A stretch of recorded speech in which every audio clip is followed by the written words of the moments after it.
Good evening, everybody. We are back live for another week of Meseeks Sunday Showdown. It's your local bot verdict on the ones and twos with me tonight. The co-caster, the man with the plan, looking devious as hell. Oh, wait, we don't have a face cam. Okay, logo looking devious as hell. There we go. We want to see you stuff your face, bro. We're jumping into a series that's already mid-match, and I gotta say, I think Explicit has the upper hand, so I hope they do, because I've got it updated for you guys. 1-0 right now. Crossfire Search and Destroy is where we're going to be seeing the action at. And Day, this is an Explicit team that is getting ready for Stage 5. And I don't see Shorty in the mix. So maybe this is their Core 5 that they're going to be producing for Stage 5. Is that right? Probably pretty close at least. And I got to say, while there's not a ton of players I recognize on the opposition, I've definitely seen Cartels before, I've definitely seen Uzi, and I'm pretty sure I've seen Aerial. I don't think we're going to have too much competition, if you want me to be blatantly honest here, but you got to make note, we have no solo here for the side of Explicit. That is interesting. I didn't even put that in the consideration, so no solo in the mix. I obviously dropped the ball there. But still, 4 out of the 5. I don't know who Waze is. Is that a sub? Is that what it looks like? Yeah. Okay. Yeah, Waze is pretty decent. Oh, bet. So we got a little bit of a sweaty team over here at Explicit. Obviously, we are a little late. I apologize for that. Day and I were playing some Search, and I was also trying to fiddle with a few things. But nonetheless, we're here, ready to rock and roll. I know you guys are looking as phenomenal as ever, guys. We've got a week 55 ahead of us that is making out to be pretty decent so far. We're on board with Explicit and Graves, and to my knowledge, I believe Explicit have won. Oh, I hope they won, as I've got it updated for the overlay. That's right, guys. I'm switching over to the overlay that we used from the Meseeks Invitational. And I just colored it in my own way, so obviously it's not going to match the theme, as everyone else knows. So Shorty is lost. I really don't know where she is. Shorty, where are you? Chucky, tell me that Explicit's up 1-0.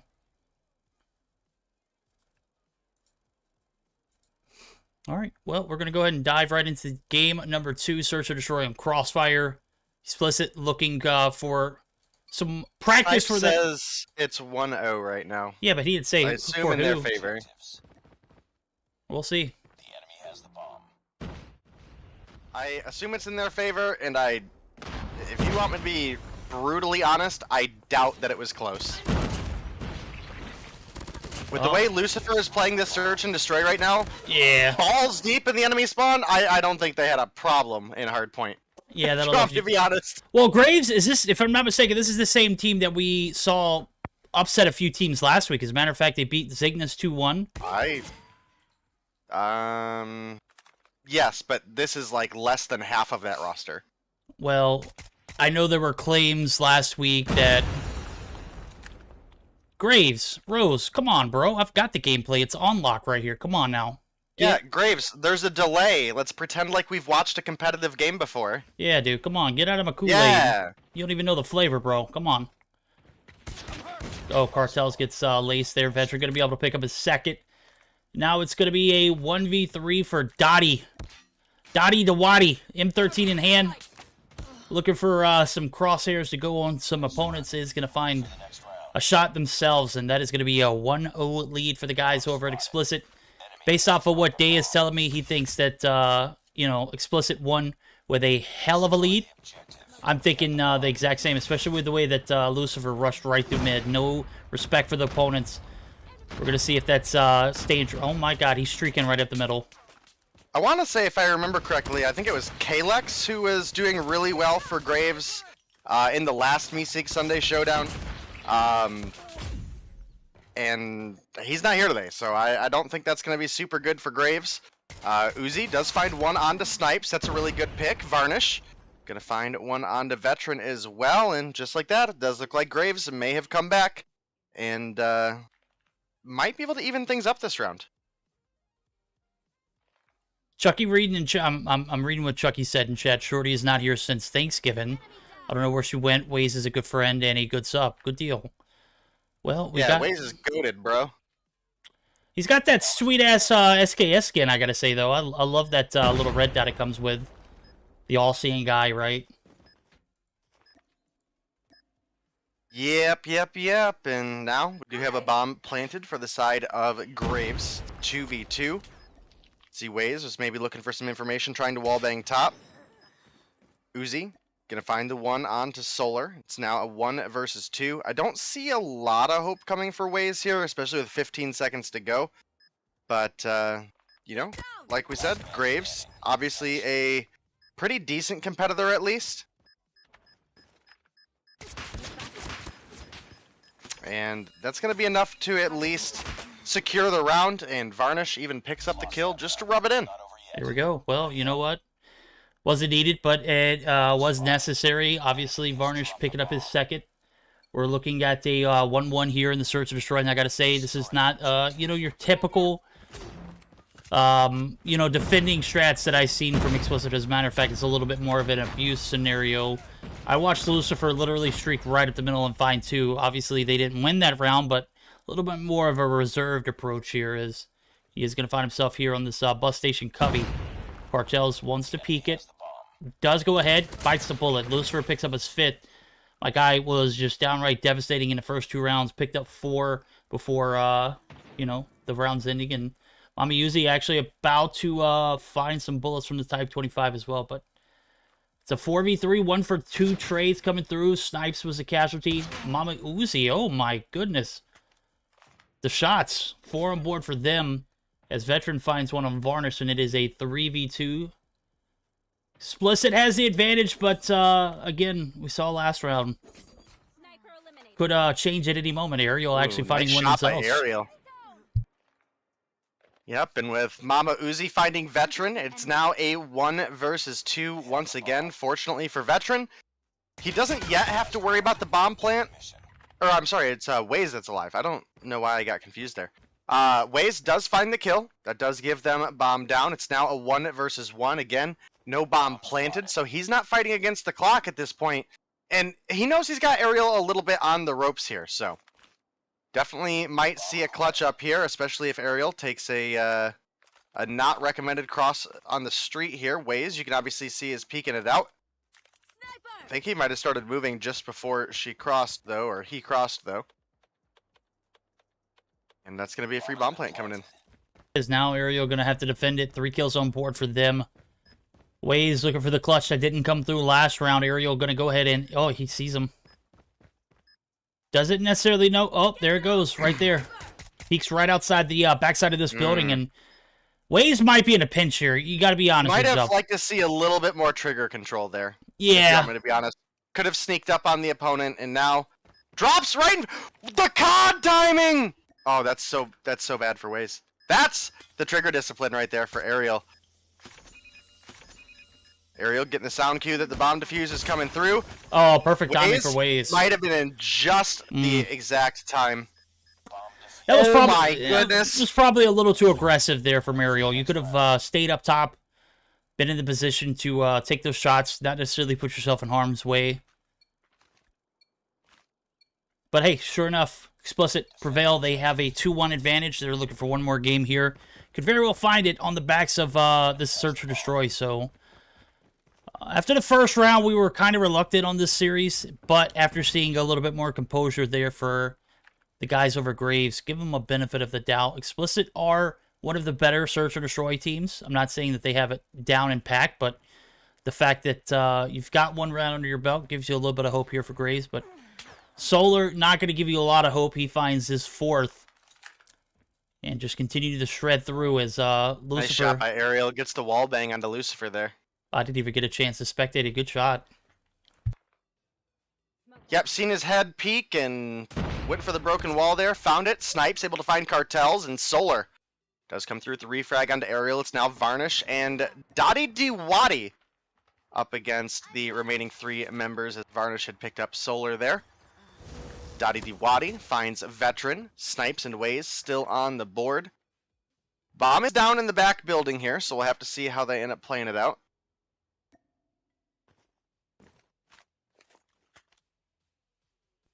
Yeah, Varnish pushing up a little too aggressively, in my opinion. I think they need to double back and try and get this bomb. Dottie trying to peek the angle, make sure that nobody is in that building. Sure enough, Wade's going to find Varnish. The shots are going to land. And Snipes has him dead to rights here. Dottie in a pit. Oh my god, the SKS. I see now why. Picked up SKS even. Yeah, picked up. We got the bomb. Base Was skin. that a one-tap headshot too? That was, man. That thing is lethal. Mm-hmm. Absolutely is, and now we're down to a 1v1. Dottie Diwadi versus Waze. Oh, Dottie definitely saw him there. Dottie definitely saw him there. Waze definitely getting a sound cue on this bomb plant, pushing on up. Surely gets this right. Yep, comes through. Where's the body shooting? Yeah. Yeah, there we go. Someone played Vanguard today. Yeah, let's get the toxicity started today. Gotta get it started early, bro. If we don't, it's... Oh, there we go. Yeah, I love it. Waze, 5 kills, 2 clutches on board. Could have had a 3rd, but we saw just not the best timing for him on that that 2nd round, in which guys over Grays were able to steal away. So far, so good for Explicit, though. They have a 3-1 advantage going into this last defensive round. Looking pretty decent. Gotta say, I didn't get the chance to see the hard point, but I would assume it wasn't that entertaining, and I say that with all due respect.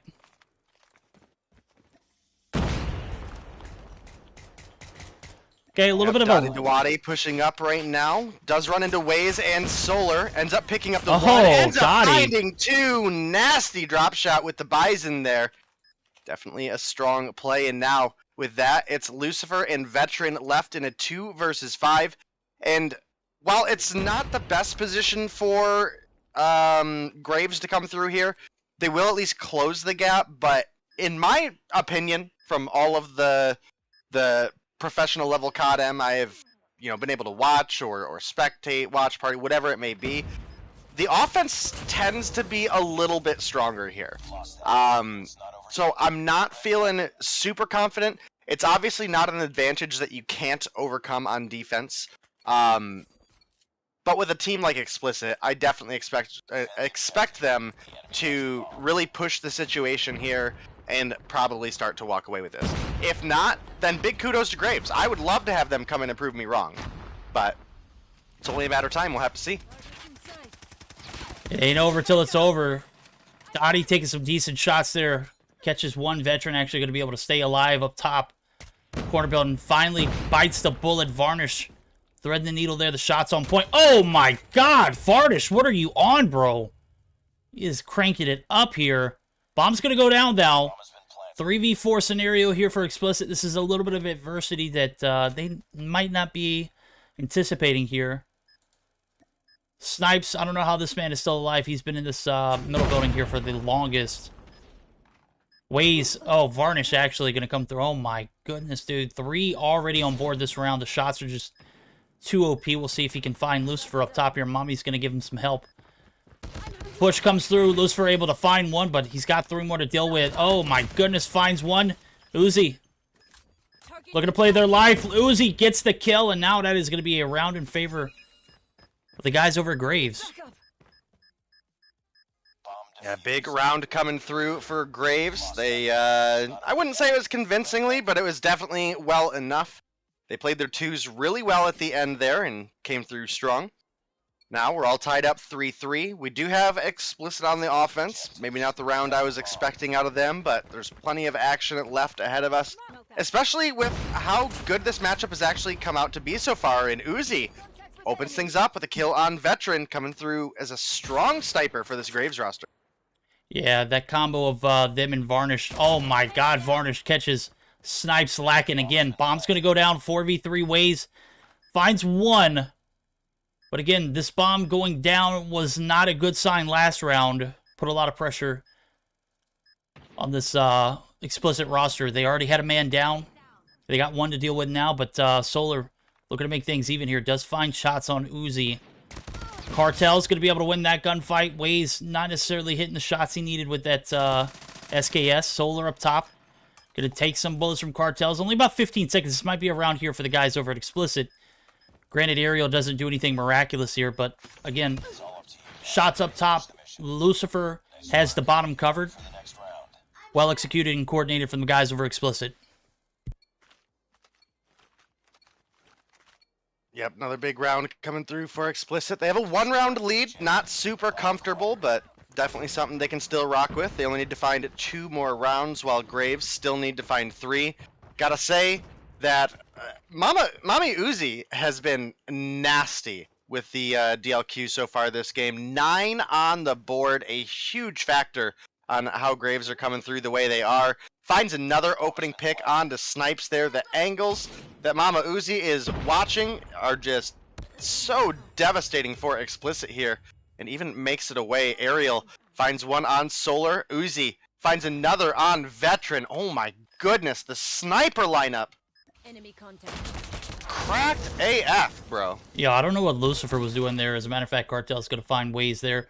Lucifer was literally just standing still right there on that dumpster. Maybe he disconnected, but we flip sides and things just get a little out of hand here. This Graves team looking fairly decent on the back ends of a stellar defense. 2 rounds in a row for them. And now, Explicit. Defend the objective. Pressure's on, my guys. You're going to be able to close this series out in 2, or you're going to give the guys over at Graves a second opportunity at life here in the domination game. It's very possible. We'll see how Explicit handles adversity here. Didn't expect their opponents to be, you know, such cracked players here in Search or Destroy. Bomb's going to go down, and no players have dropped yet, so a little bit of a rushed attempt. Might pay off here for Explicit on the attack.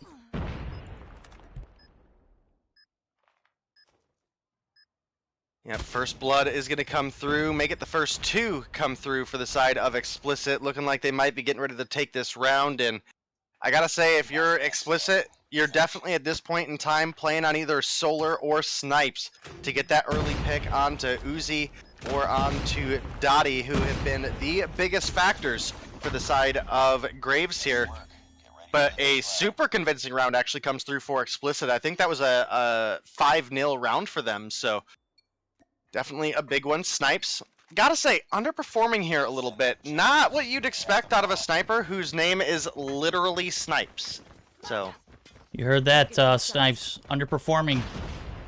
Gonna need to see those shots, and they need to be crisp. I saw it in chat who, somebody wanted to spectate Uzi. We're gonna see Uzi get the 2-for-1 here. Way's gonna drop.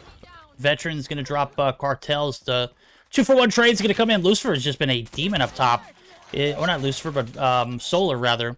11 on board for them, and now we're in match point. Varnish all on his own. Bomb's not down yet, but, you know, you got a 4v1. The bomb doesn't need to get planted. Lucifer going to be able to close it out. Now we're looking at a 6-4 win from Explicit. They take this first round. They're going to be moving on to the second, but hell of a series fault from Graves. I'm not 100% sure who these players are, but they showed up on the defense. Some crisp shots and I know you guys really wanted to see them move on, but Explicit, you know, they're geared up for for stage 5, right? They're not going to drop a series against a team that we haven't heard anything about yet. That is correct. So they did pretty solid last week, but you know, it is a whole another week at this point, so we will have to see. And it's going to be Explicit, I believe, moving on with the 2-0 victory. Any chance you can send me a picture of your logo, Verdict? Sure. You trying to Photoshop something? No, I'm still tinkering with my new Stream Deck. Oh, nice. Gotcha. I'll shoot that to you ASAP. Let me run through this real quick. And I think I was taking a look at the bracket. We are going to see Tribe and Explicit here in the second round. So, guys, get prepared, man. We've got some sweaty action ahead of us. This next series is going to be a banger for sure. Going to see a best of 3 early on. And, man, I was expecting Explicit to move on. They do, but I was not expecting that performance from Graves. So, hell of a job from them, and we'll see them back next week. So, biggest Devious fan, Graves needs to delete the game. Come on, bro. Really? All right. We're going to get geared up. Oh, those guys came through with some big upsets last week. Big facts. GG's. All right, we're going to get geared up for that second round. Snipes, pick up your game, bro. Pick your game up. What's going on, dude? I need to see you hit some shots. You only hit 2 last game. You need to change your name to No Snipes, okay? I'm kidding, bro. Stay devious.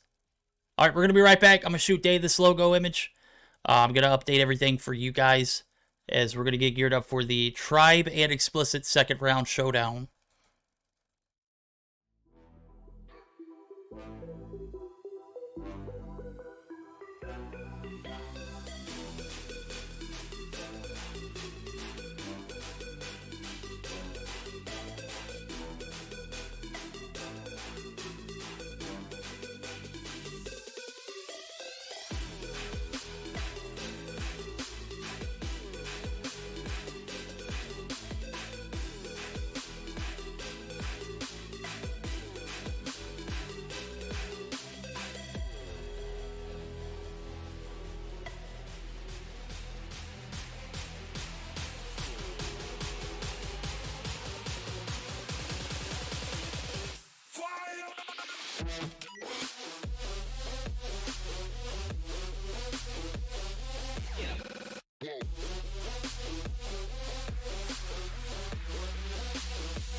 Invincible.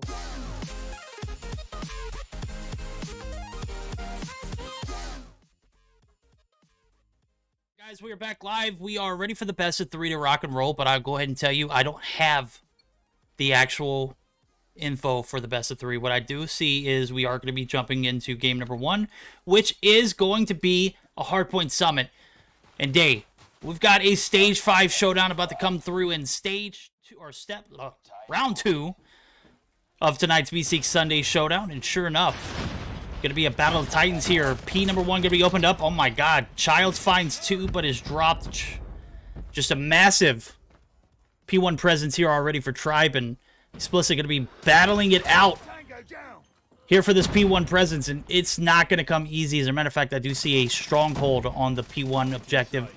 And Tribe are not going to go down as Explicit won't. Lucifer looking for 1 on the trade is going to be able to find the staircase action, but sure enough, 25 points have gone through on the side of Tribe, and they are not getting shut out here in this first hill.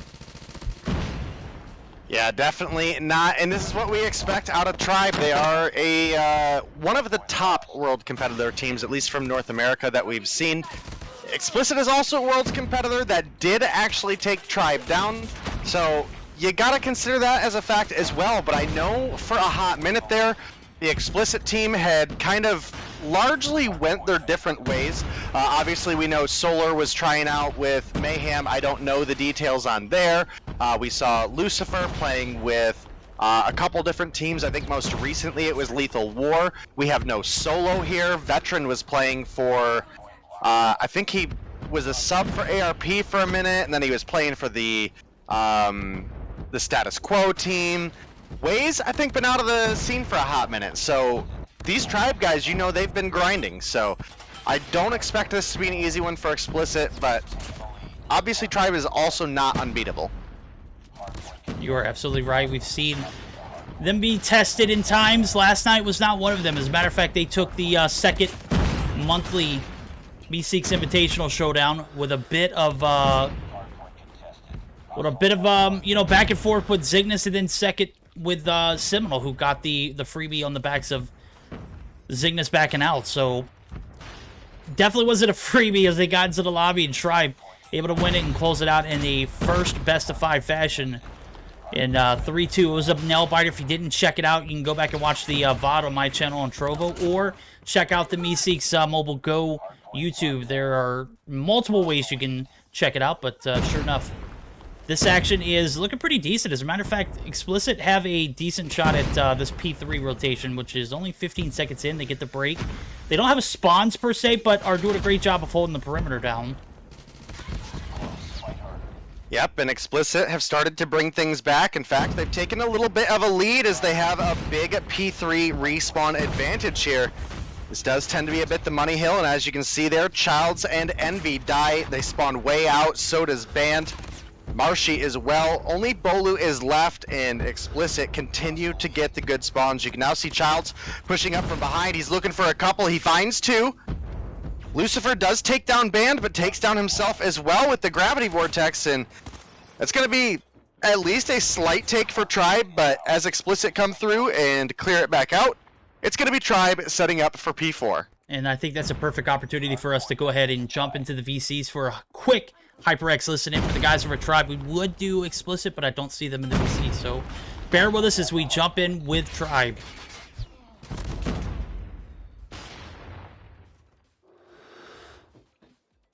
I'm letting it too. I trophied it. I'm stunned. Yo, A-long, Garvey. I'll be long, don't worry about it. Be long, Be long. Gabe. Long. Watching your be long too. I one's watching middle. There still be long. A-long. A-long dead. One more You're A-long. trying to cover me, dog. Nice, good shit. Wait, I can I trophied your middle lane. Down, be Be long. long, they're spawning be long, they're three be long, three. Wait, pick a point. Sit there, I sit there. got it. I'm going to see Be them. long, one shot.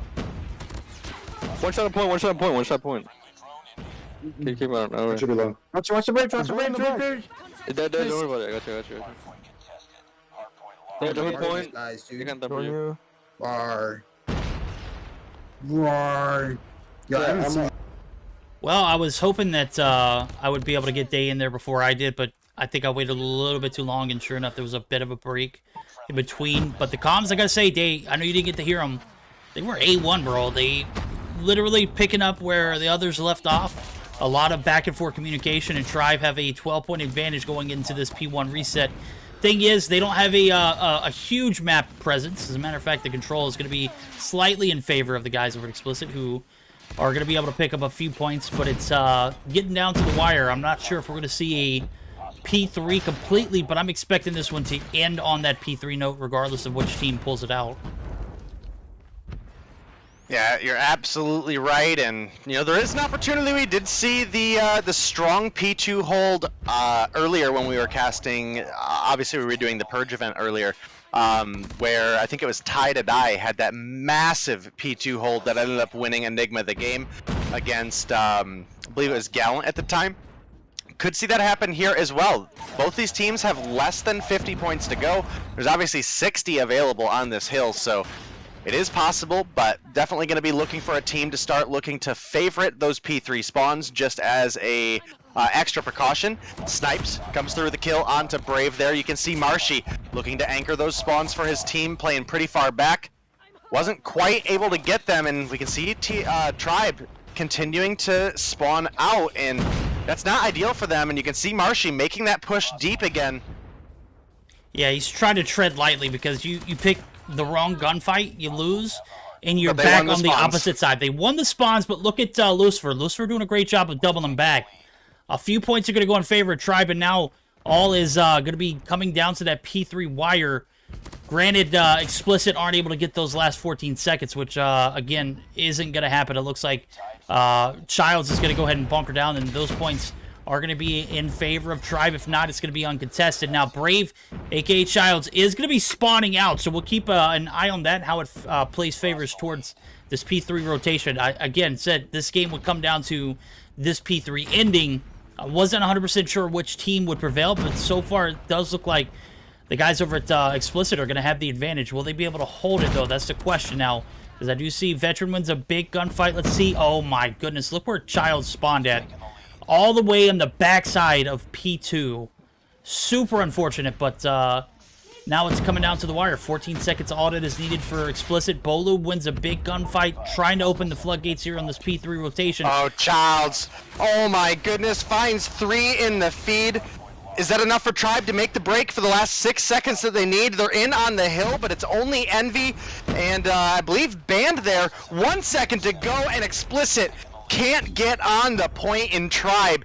Gonna come away with the 150 to 143 victory, and I gotta say, that was a much closer game than I anticipated it to be. No, it absolutely was. These are 2 Stage 5 teams getting geared up to face off against well, not against each other, but against some of the best teams in EU and LATAM NA as well.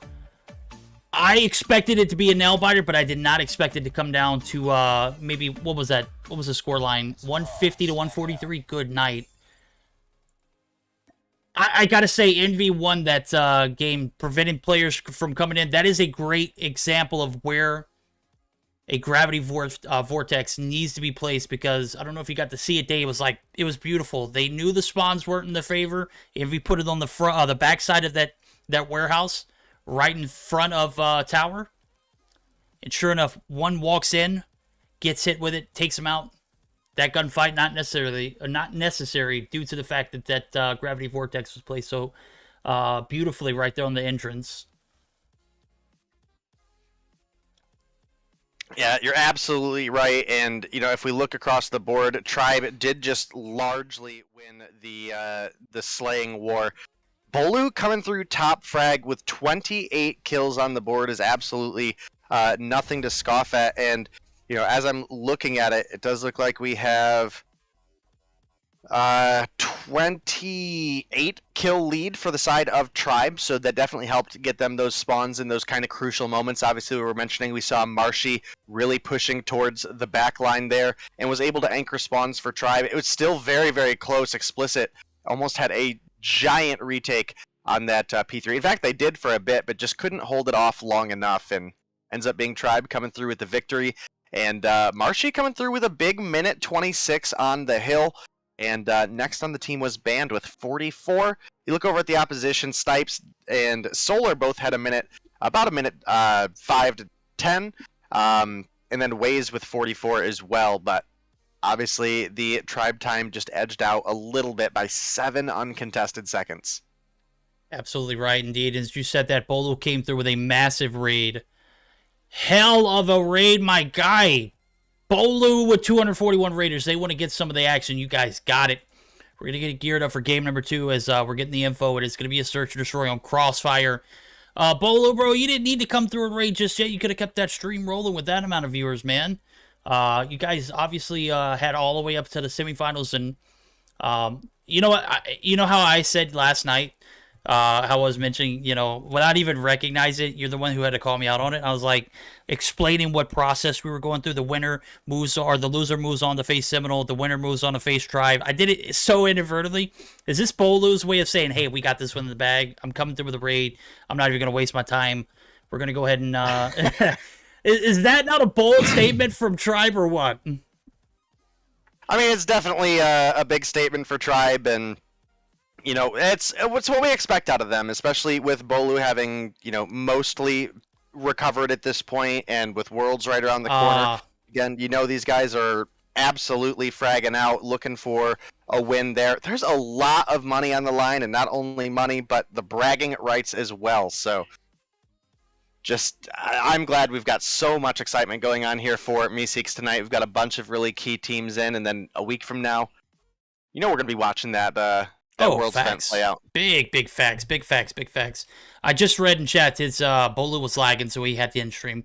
That is quite all right, guys. I hope his internet is good to roll here as we're going to get geared up for that search or destroy on Crossfire. This will be the second time we've seen it, and now it's going to be Explicit's chance to really step up, because at the moment, the way I'm seeing it, Explicit didn't have a very convincing win against a Graves team that upset a few teams last week, but wasn't really in the mix this week.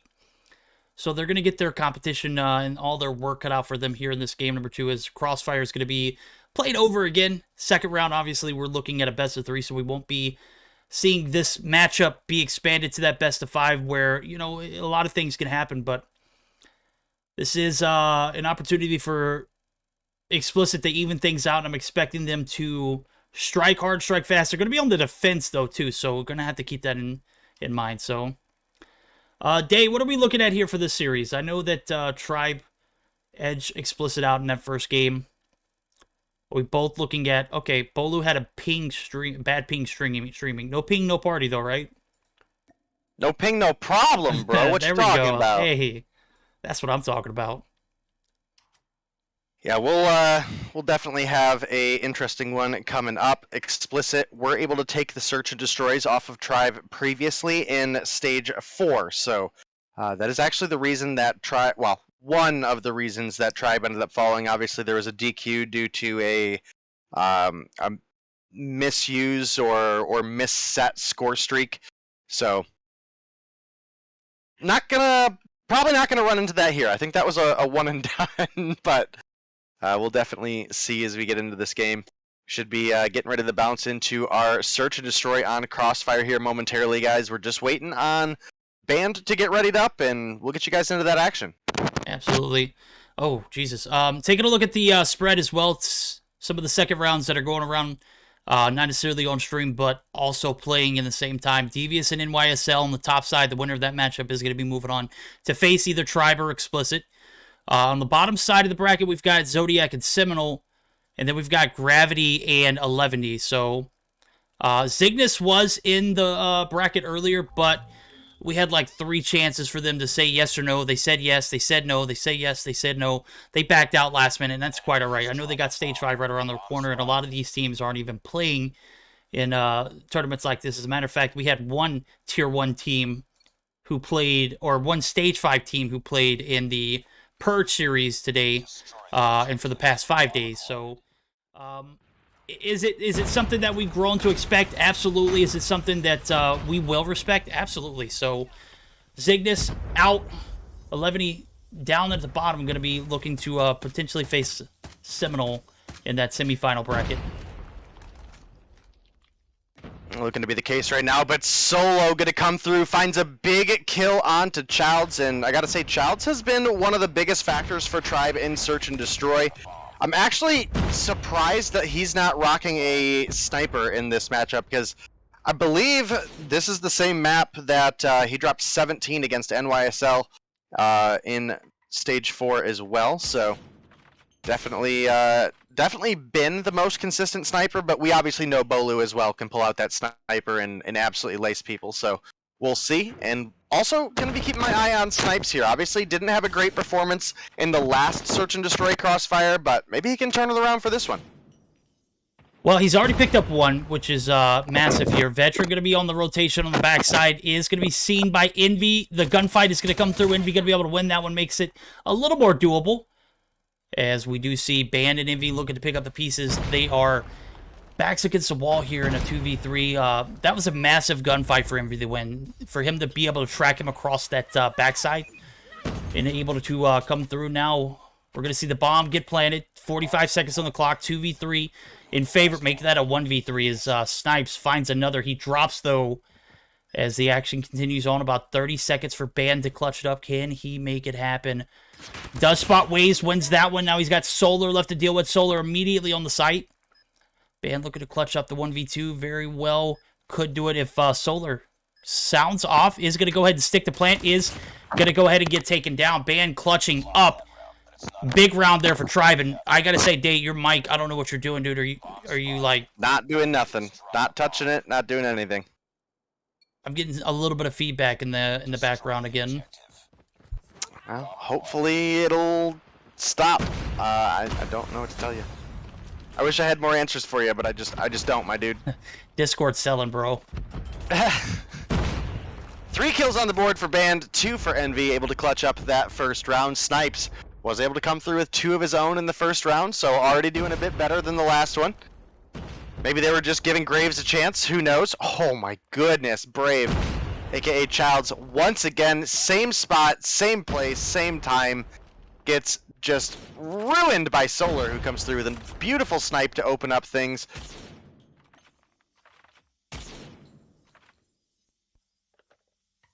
So they're going to be trying to hit some of those well-known wall-bangable spots. Almost catches one, but Bolu actually catches one for himself. That snipes dropping on the backs of the DLQ action. I know you were mentioning Bolu's snipes in particular. He showing up and showing out right now as he picks up his first. Again, we're going to track Bolu as I know chat was talking about his ping situation while he was streaming. I hope it gets better as this game progresses because only one kill on board for the legend himself. Oh my god, Marshy finding some shots there. He's got the AMAX. Did he pick that gun up or is that... Probably picked it up from Childs, who was using Interesting. Okay. Yep, that's definitely Childs, this one. Yeah. Contact with enemies. So now, even with the opening pick going over to the side of Explicit, it is now going to be a 3 versus 2 as Waze was able to pick up the kill onto Band there. We've got about 30 seconds to go. Absolutely a clutchable scenario. Oh, Veteran does get the pick on Marshy, but Envy there for the refrag. Now Waze in a 1v2 with Envy and Bolu, and only 15 seconds on the clock. You have to imagine this one's probably just about over. And sure enough, Waze rotating up to the bomb, going to rotate right into the hands of Envy, and the Type 25 at that range, an absolutely nasty gun in the current meta, and picks up the pretty easy kill there. Yep, that's going to be another round in favor of Tribe. They have looked pretty decent here on the attacking side. Even on the backs of a 2v4, they were able to clutch it up. Doing fairly decent. Again, this map is a bit, I wouldn't say favoring the attacking side, but definitely has its advantages. Band going to find one. Band going to drop in as well. Veteran going to find 2 on board for himself this round. 3 kills in total for him. He's got bombed down. That's going to be massive information for Explicit to take advantage of as we see snipes right here in the hallway. Gonna kind of clog up the traffic, but that's quite all right. Got to keep eyes on that bomb, even if it's not necessarily right on it. Kind of in a position where you can capitalize if somebody from Tribe makes that trip over. And actually, I see Marshy looking to pick it up himself. Is going to go ahead and clear out this back building. I call it rugs just because I see carpets on the ground. Makes sense. And as soon as he picks that up, oh, yeah, smart move. Does clear the hallway first before he does the deed. And now we're going to see about 55 seconds of the clock, 3v3. Marshy trying to cover his corners. Is going to be taken down. Veteran going to be able to continue on with the terror. Finds his 3rd of the round. And Snipes going to be able to pinch right here. It's Bolu's going to be the last one alive. Veteran finds him. That's 4 on board that round. 1 round in favor of Explicit. But they still have a little bit of a deficit to overcome. Again, they're on the defensive side, expecting them to pop off on the attack. The ability to pick up a round on the defense was absolutely crucial, though, because you can't go into a attacking side being down 5-0, right? Yeah, I mean, you're absolutely right, but again, this is a map that Explicit struggled on as well last time, so we'll have to see what they bring to the table here. We've consistently had a first blood onto Childs, so not a whole lot going on for him this game, but you know, we definitely got to see a little bit more out of the side of Explicit. They're now down to Waze and Solar once again. Make it just Waze as Bolu gets kill number 3, taking down Solar. And Band going to come through with the thumper. And my god, Verdict, I'm so glad we see the shorty less and less. Right? I'm just glad that NA was finally able to jump on that thumper train, you know. We've seen EU rocking it now for about maybe a month. As soon as it was released, I think maybe the week after, they were all over it, and I'm glad that they were able to master the craft of what is and what could be a different meta in the scheme of things. So Marshy going to find first blood there, so no longer will we see Childs drop off the rip, and it's Veteran who goes down, so Lucifer looking to find some more shots is going to find shots on himself, man. Brave. Being able to stay alive there was crucial. He takes down Waze. And now we got a 5v2. Bombs going down at A, or B rather. And now the pressure on here. Explicit looking to even things out. Not give their opponents any more to work with here. As Tribe takes this one, it's a 4-1, and you're going to be moving on to the attack with a little bit more pressure on you. Yeah, I mean, I'm going to be honest. If Tribe win this round, which it looks like they're about to, I don't see Explicit making the comeback, and sure enough, Band and Envy cleaning on up a house there. It's a 4-1 for Tribe. They've only got to find 2 more rounds. We are going to switch sides which maybe gives Explicit a little bit of an edge here, just because, again, I do think there's a slight advantage to the offensive side.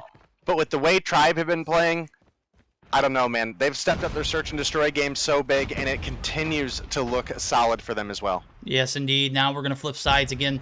The way this map is made, it has a little bit of a favor towards the attacking sides, just because you literally are looking down on your opponents, and Bolu not even phased by that. He's going to find two for himself, clears off this B site effectively, and Solar and Snipes are all alone.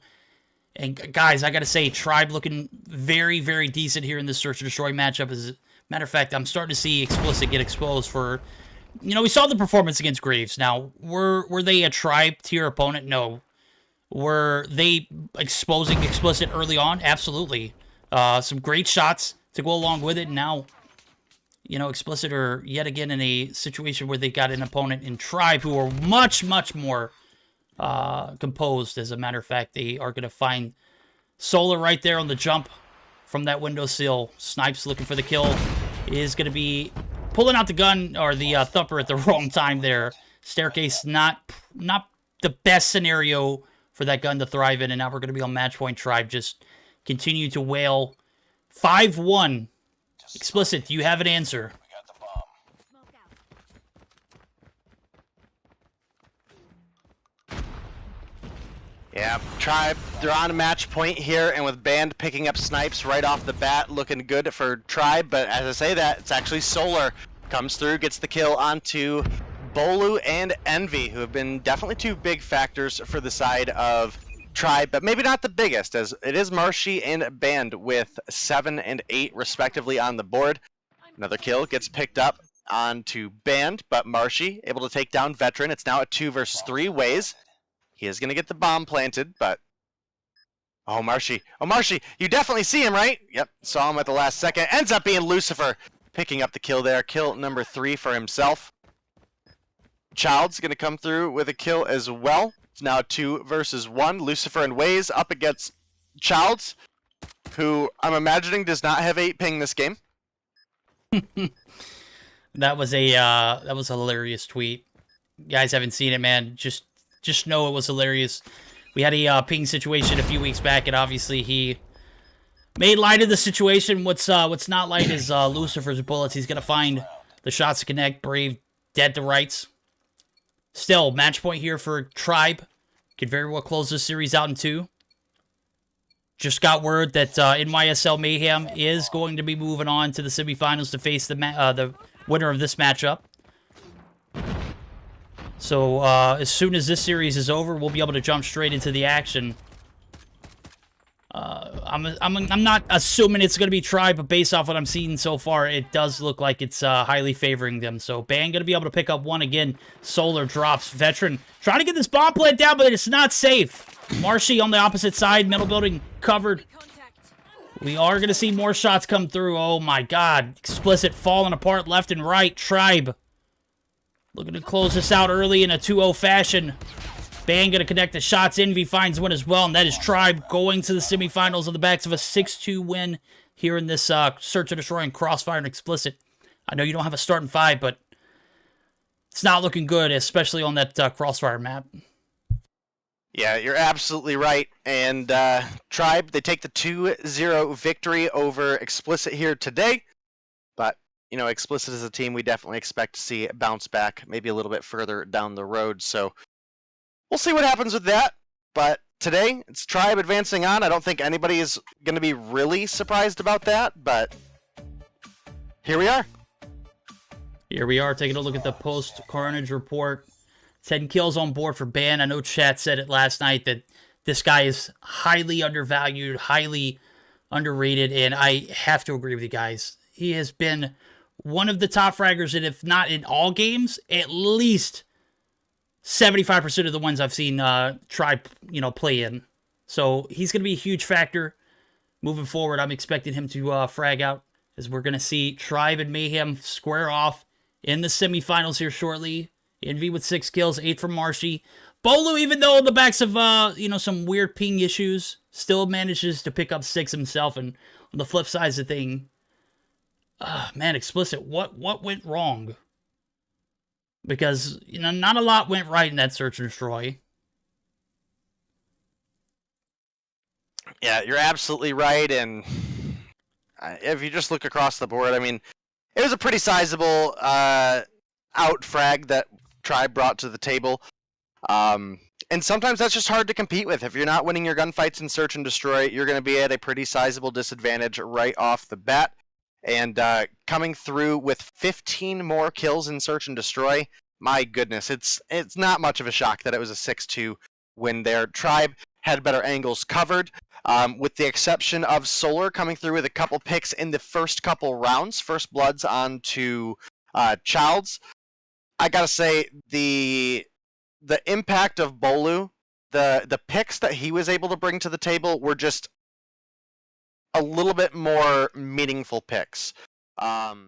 Even though, again, they were first bloods opened by Solar, it was typically Tribe coming back with 2 or 3 kills in a row, and it just gave them the edge. So really good angles covered by Tribe. You can definitely tell they've been working on their Search and Destroy, and hopefully we'll get to see them play against some other really strong teams here in the future. As you were mentioning in one of our off-stream games, NYSL are going to be moving on, and that's a really good Search team to compare them up against as well. So, absolutely, absolutely. We've got the stage set. We've got Tribe. We've got Mayhem.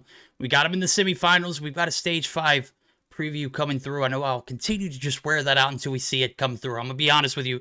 We don't have a LAN scenario, but we've got about as an even matchup as you can get without it being the case. So a lot of these teams are going to be traveling here in the next few days. Glad we're able to get these teams in the lobby and, fight off in a best-of-5 format. So we're going to get a moment to gather that best-of-5 and have it set up. Get these players in the lobby. So bear with us as we will be right back.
Alrighty, guys. We're not quite back in full effect, but just a heads up. We're waiting for the opposite side of the bracket to kind of catch up so that way we can deliver a even final series.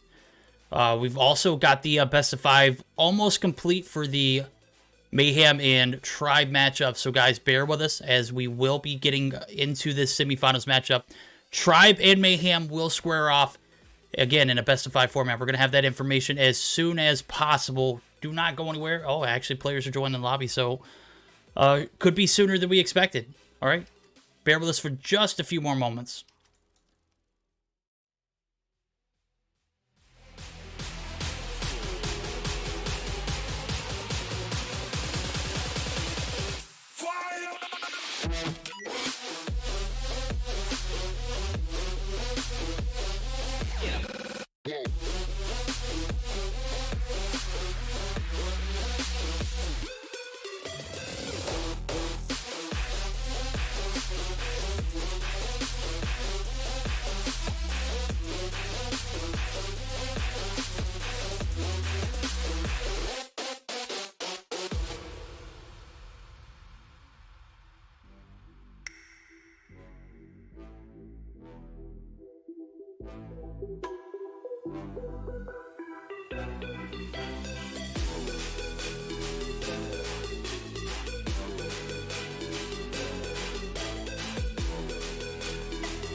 We are back live for the Meseeks Sunday Showdown. We've got a semifinals ahead of us, guys, that are looking to be a decent best of 5, as I'm looking at it right now. Standoff, Hardpoint, Search and Destroy, Raid, Domination, Crossfire. Oh my god, how did that get in the mix?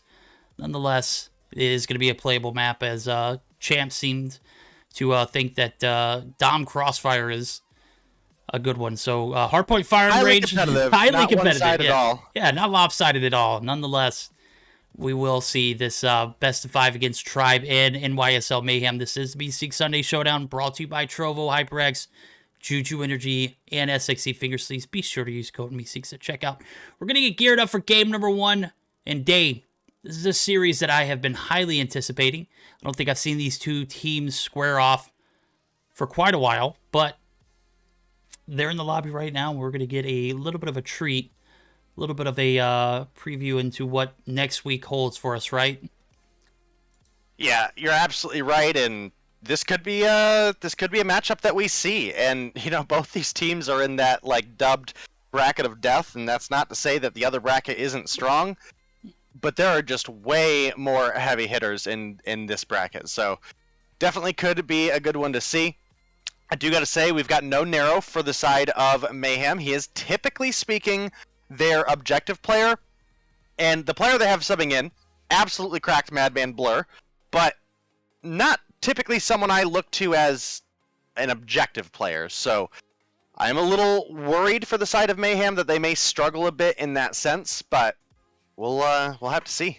We'll have to see indeed. Now, as was also taking a look at the map vetoes, we are going to not see Summit because Mayhem have opted to ban it, as well as Tribe opting to ban Takeoff. Operator bans are going to be Sparrow for Mayhem and Annihilator as normal. We won't see either of those in a mix, and it's for certain. Gravity, guys, you're not going to believe it. Gravity has done the impossible and beat 11E in a 2-0 fashion, so Gravity going to be moving on. Seminole as well. As I was taking a look at the brackets, I think that is where we're at. Yep. So more than likely going to be a very interesting semifinals on the bottom half of the bracket, where you can catch Killmania casting that side. He will be joining us for the finals, where again one of these two teams will be facing either Seminole or Gravity. Didn't necessarily expect that one to come through, right? Yeah, definitely didn't, but I can't wait to see them. I can't wait to see them play. I can't wait to see how they were able to bring down such a Titan team. And, that's hopefully a match that we'll get to see later tonight. Absolutely, absolutely. We're going to get geared up for the first game. Players are in the mix. We've got all 5 green check marks across the board for Tribe, and a little uncertainty now for Mayhem. It does look like a few players unreadied. Sure enough, should be good to go here in a moment.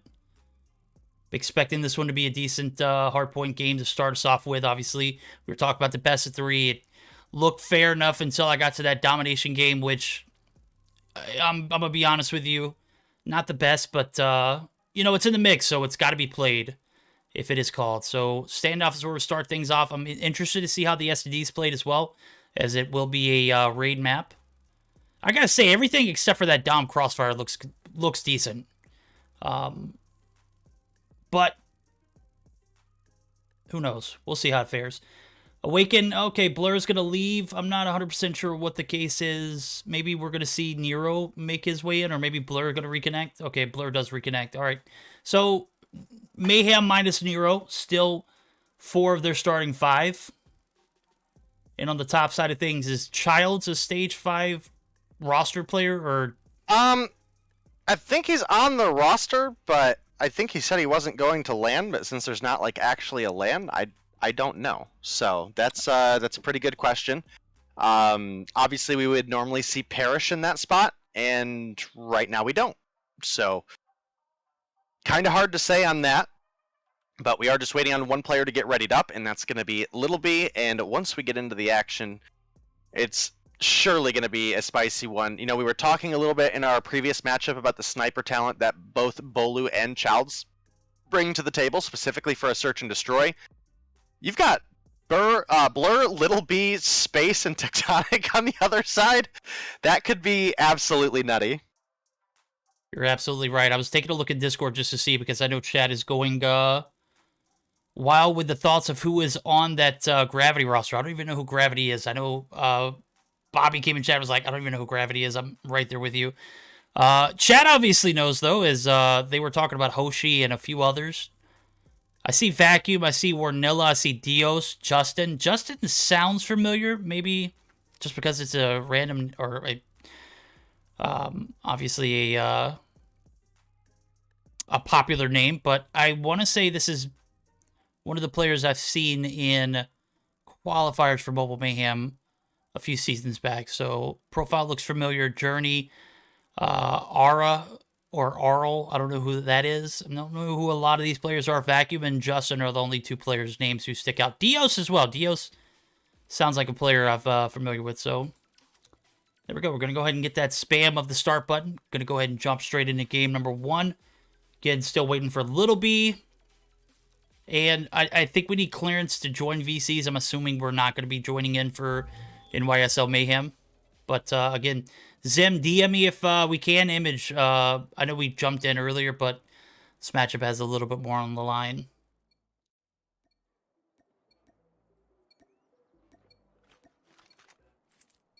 All right, game number 1. Hardpoint standoff. Day, if you were a bet man, who would you put your money on here? For a hard point, I would say I probably lean on the side of Tribe. As we get into Search and Destroy, I would definitely be thinking we're looking a little bit more towards Mayhem. So we'll have to see, because right now it's been Mayhem actually filling the feed and now working their way on up to the point. Obviously, one of the big key factors for this map is going to be looking to see who anchors those P2 spawns first. Obviously, Mayhem spawn on that side. That gives them a big opportunity.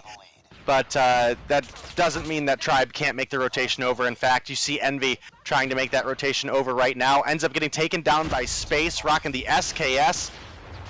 This dude is absolutely cracked with that gun as well. He is. We got a lot of granny control here as P1 out in the open courtyard. We're going to see turn into a graveyard as we see a massive presence here from Tribe. They opt to play a little bit here, and we're going to see the rotations over from Envy and what looks like Marshy. They're going to go ahead and clear out this P2 backside. Staircase not safe, and all of Mayhem might be in danger here as they've opted to play a little more reserved on P1, and P2 is actually going to go back in favor of the guys over at Tribe, so they're able to get the flip down. Envy and Marshy doing a great job bunkering here in P2. Tectonic goes for the contest. Tectonic down. Marshy, demon mode activated. He's got Bolu there in point for support as well, but Little B tries his luck. Not necessarily going to be able to get the break in, and Tribe going to be 15 seconds in and 15 seconds uncontested so far. Yeah, massive lead for the side of Tribe right now. They were able to get those P2 spawns, as we were mentioning, are so important, and after a big P1 hold, it looks like they're going to be coming through with a sizable lead on this as well, and especially as Bandit and Bolu fill the feed there. We might have Tribe nearly at 100 points off of the first 2 points, and that would be absolutely insane.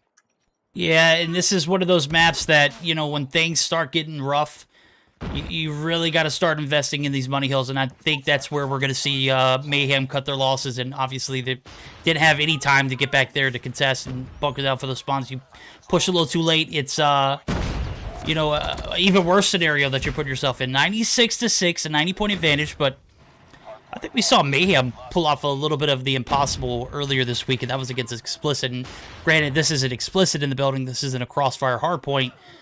This is one of those ones where you can literally turn things around here on the backs of a great P3 and then also a phenomenal P4. We're going to see how things unwind now as Blur does get the Gravity Vortex. Seen him use it fairly well. Does find one in Childs. Space going to be taken down there, and the point is going to be contested, but Mayhem have spawns, and they have a little bit to lose here, if, or a lot of bit to lose if they give up the objective. Envy gonna find it. He says he doesn't care. He wants this game to be short and brief, and sure enough, Tribe get the break, and I'm a little bit of a issue with the Predator missile. So 103-35, Mayhem not able to capitalize on that P3. Are gonna be able to pick up a few more points on the backside of some crumb time, but man, Tribe looking pretty damn good so far.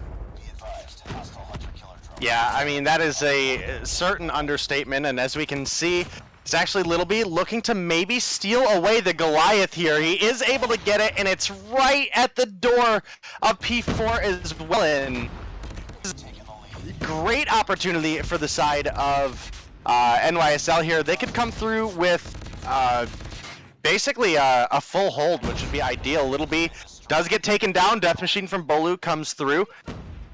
Do gotta say, we did get a wasted grav vortex by Envy, and that could have been a big thing on this point, and now it's actually Tribe making a bit of a break on in and looking to extend their lead. There's not enough time on the hill for them to close the game out, but they might not need much on a P1 here. No, they might not. As a matter of fact, they're going to go ahead and get those last 19 seconds. We're going to see Tectonic trying to contest. Is going to go ahead and pick up a few points for himself, but you know, this is, you know, if Mayhem don't even things out here in this P1, which I hardly expect him to, it's out in the open, you got to look back to where where Little B was in comparison to where he had that Goliath. He yoinked it. Obviously, it could have been a massive opportunity for them to turn things around, and there was a ball dropped. He gets taken down, kind of stays stagnant right there on the backside of that P4. You know, short-lived. Obviously, you don't give it to your opponents, but it's in a position where, you know, you're going to get taken out very quickly. The comeback has to be on point here as I see P1 reset coming through, 20 seconds on. Tribe not able to take advantage of much of the point, but Tectonic looking for the contest is going to find it. Brave wins that gunfight. Man, everything's starting to look down here now. Marshy actually and the Goliath himself are going to be able to see about 15 seconds left on the hill of time needed to close this thing out, and man, I'm still looking for Mayhem to step it up.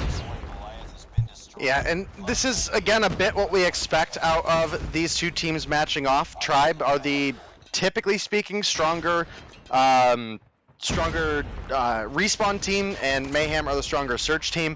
Dom is where it gets really interesting, because Dom, I feel like a lot of search teams really excel, so gonna be keeping an eye on that. Mayhem are within a full hardpoint hold away from possibly taking a lead back into their favor. Envy sliding the corner, finds one. Doesn't see the player behind him. Space gonna turn around, pick up that kill, but Bolu's there for the refrag. Mayhem, they're on point and in a good position. Tech finds two before he falls. Blur able to come through with one with the grab vortex, finds Marshy as well, and Mayhem could be right back in the action here. I just saw where Little B spawned at. Could be an issue if Tribe get this break here. Envy looking for the break is going to be taken down, but his teammate banned. The demons That's it. Activated. The contest is not going to be in time. Is it up top? Three players goodness. in. Oh my God, Blur. Awaken manages to get in the window. I can't believe it. Marshy going up top, but the gravity vortex for Envy played perfectly there. Drops it on up in that top room. There's no escape from that. And that's going to be Tribe taking the first game in this best of 3. Best of 5. We've got at least 3 games we're going to see here. We are in the semis. We are in the semi. Yeah, I know, right? Hey, we're cruising past here early in the night. It's only 9:40 and we're in the semifinals. Okay. GG's. Here we go. Game number 1, breakdown. Let's take a look at this post-Carnage report. A lot of early hill presence for Tribe. Mayhem bunker down for that P2 site. Didn't come through. Tribe get the break. And it was pretty much all downhill from there. The P3 rotations were on point for Mayhem, but they didn't capitalize on it enough to even be contending to tie things up for that P4 rotation. So I think it was like a 30 points that they had going into that P4 hill. And sure enough, Tribe able to get the break. If not only get the break, but, you know, put their foot on the hill to contest. They didn't need a lot. They got the very few they needed on that P2 reset. So Tribe, 42 seconds on the hill for Bolu as he top frags 20 and 14 to go along with it. Banned, story of the hour, the man with the plan. 23 and 19, only 8 seconds on the hill, but when you got players like Marshy and, you know, Bolu, Marshy putting a minute and 48 on the hill, good night. You don't need much, hill presence if you're going to drop 23, though, so. On the flip side of things, Tectonic was a demon, bro. 23 and 18, 49 seconds, didn't necessarily get the help he needed in the objective. As a matter of fact, second frag going to be Blur. He's a sub, okay? Not a rostered stage 5 player. Very, very interesting, but definitely was an exciting game. We almost had Mayhem looking like they were making a comeback. In fact, they did bring it back pretty close. Only a 40-point game between these two teams, and now we're getting into that matchup where I was mentioning earlier. The sniper talent that these two teams bring to the table is absolutely insane. And, we've got a pretty decent map to really be able to show them off as well. We're going to be loading on into Raid. And you got to be thinking that Mayhem probably have the advantage here in Search and Destroy. I do know that Mayhem likes to hide some of their Search and Destroy strategies, so going to be kind of hard to say what they bring to the table here, but I don't know, man. Tribe have also stepped up their search game. We shall see. Obviously, these guys not going to be very creative on their pushes. Going to be pretty cut and dry, basic, if you would say. Maybe a few A pushes. I would think 90% of the pushes here are going to be towards the A site, just solely on what I've seen in other Stage 5 teams playing on this map. So trades are going to come through 1 for 1. Space drops. Child's dropped. And now we're looking for Tectonic to get this bomb down over at the A site. He doesn't have a clear Marshy right there to contest. Envy up top. Pretty decent two-man hold here. Make it 1 now as Envy finds Awaken.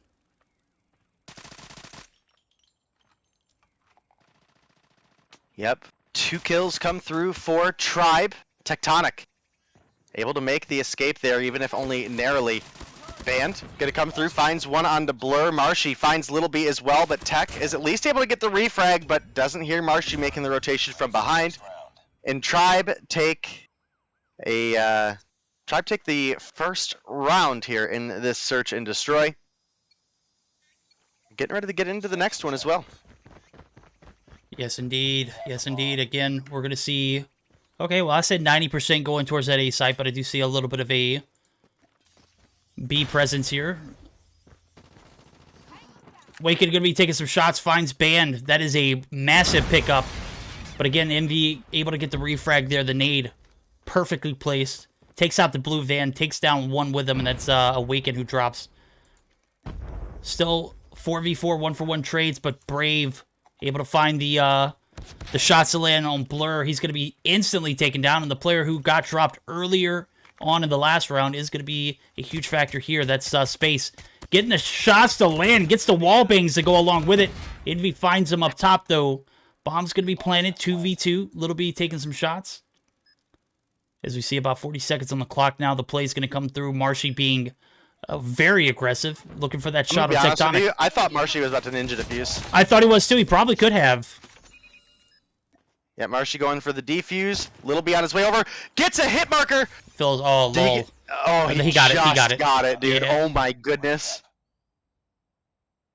Was if Marshy had actually just stuck to the defuse when Tectonic was a bit tied up, Drifted away. yeah, that might have been a different round, but here we are, 1-1. Well, I think it is also important to note that, this isn't Vanguard, right? So your defuse time doesn't stick with, getting a halfway defuse or 3/4 defuse or whatever. So that's definitely a factor. He had to make sure he had time for 5 seconds. Now we have Awaken taking down the refrag on to Brave. He was able to pick up Space, who's been a pretty sizable factor for the side of Mayhem, especially knowing him as that terror with the SKS.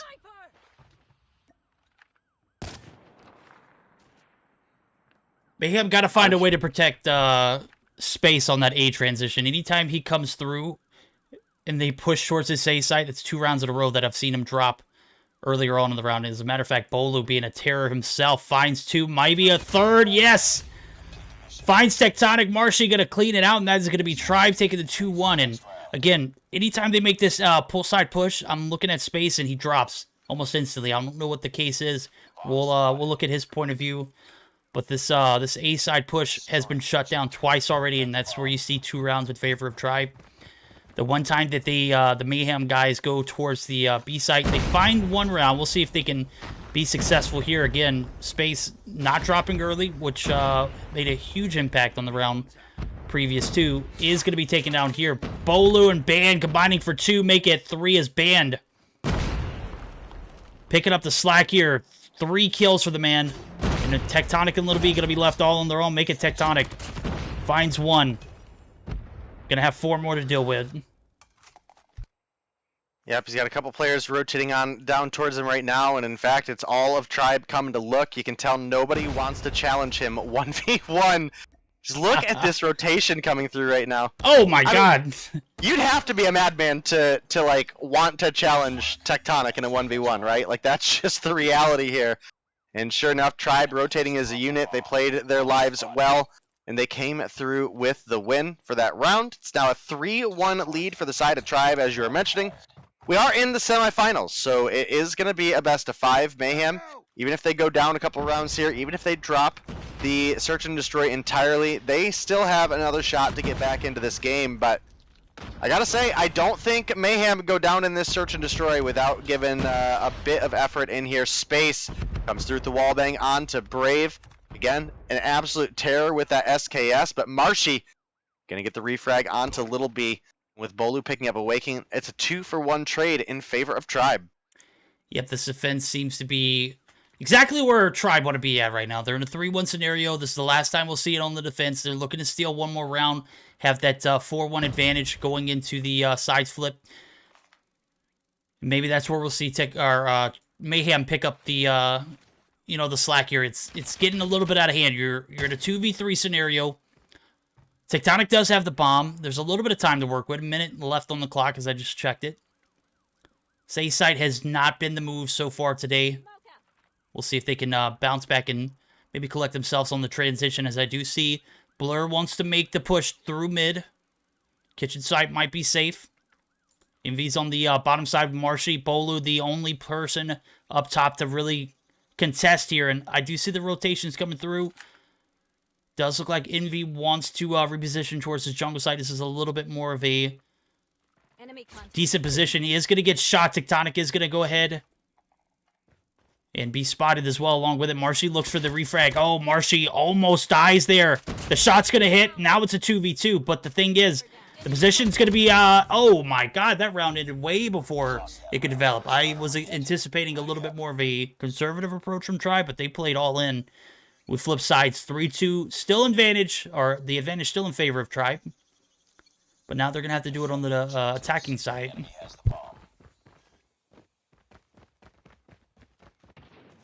Yep, and they were able to close the gap a little bit on a really, really big round, and now they're only sitting down 1 round. You can see Tribe making a very aggressive push over to B, and Tectonic able to find 1, is looking for another. Awaken, gonna come through, finds 2. Band and Brave do come through and pick up some kills, but the rest of Mayhem have made their rotations over. It's a 3 versus 2.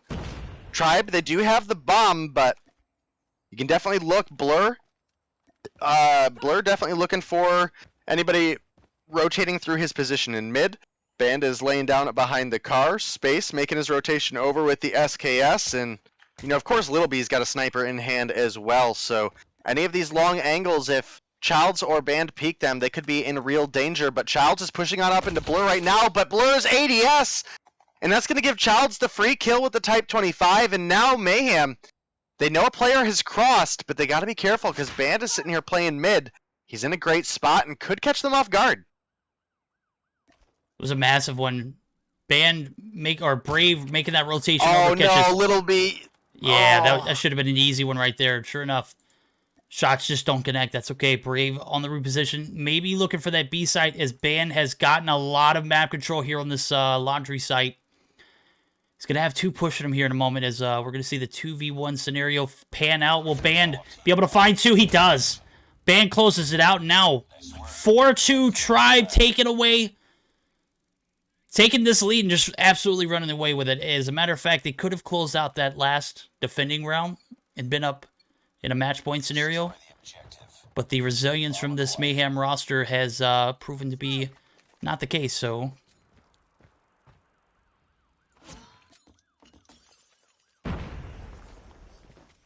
Blur gonna find first blood. Man, Child's not having a great time in Search and Destroy today, even against Explicit. He was falling as first blood pretty consistently, and seems to be doing so here today as well. It is the 1-player advantage for the side of Mayhem. They might be able to use that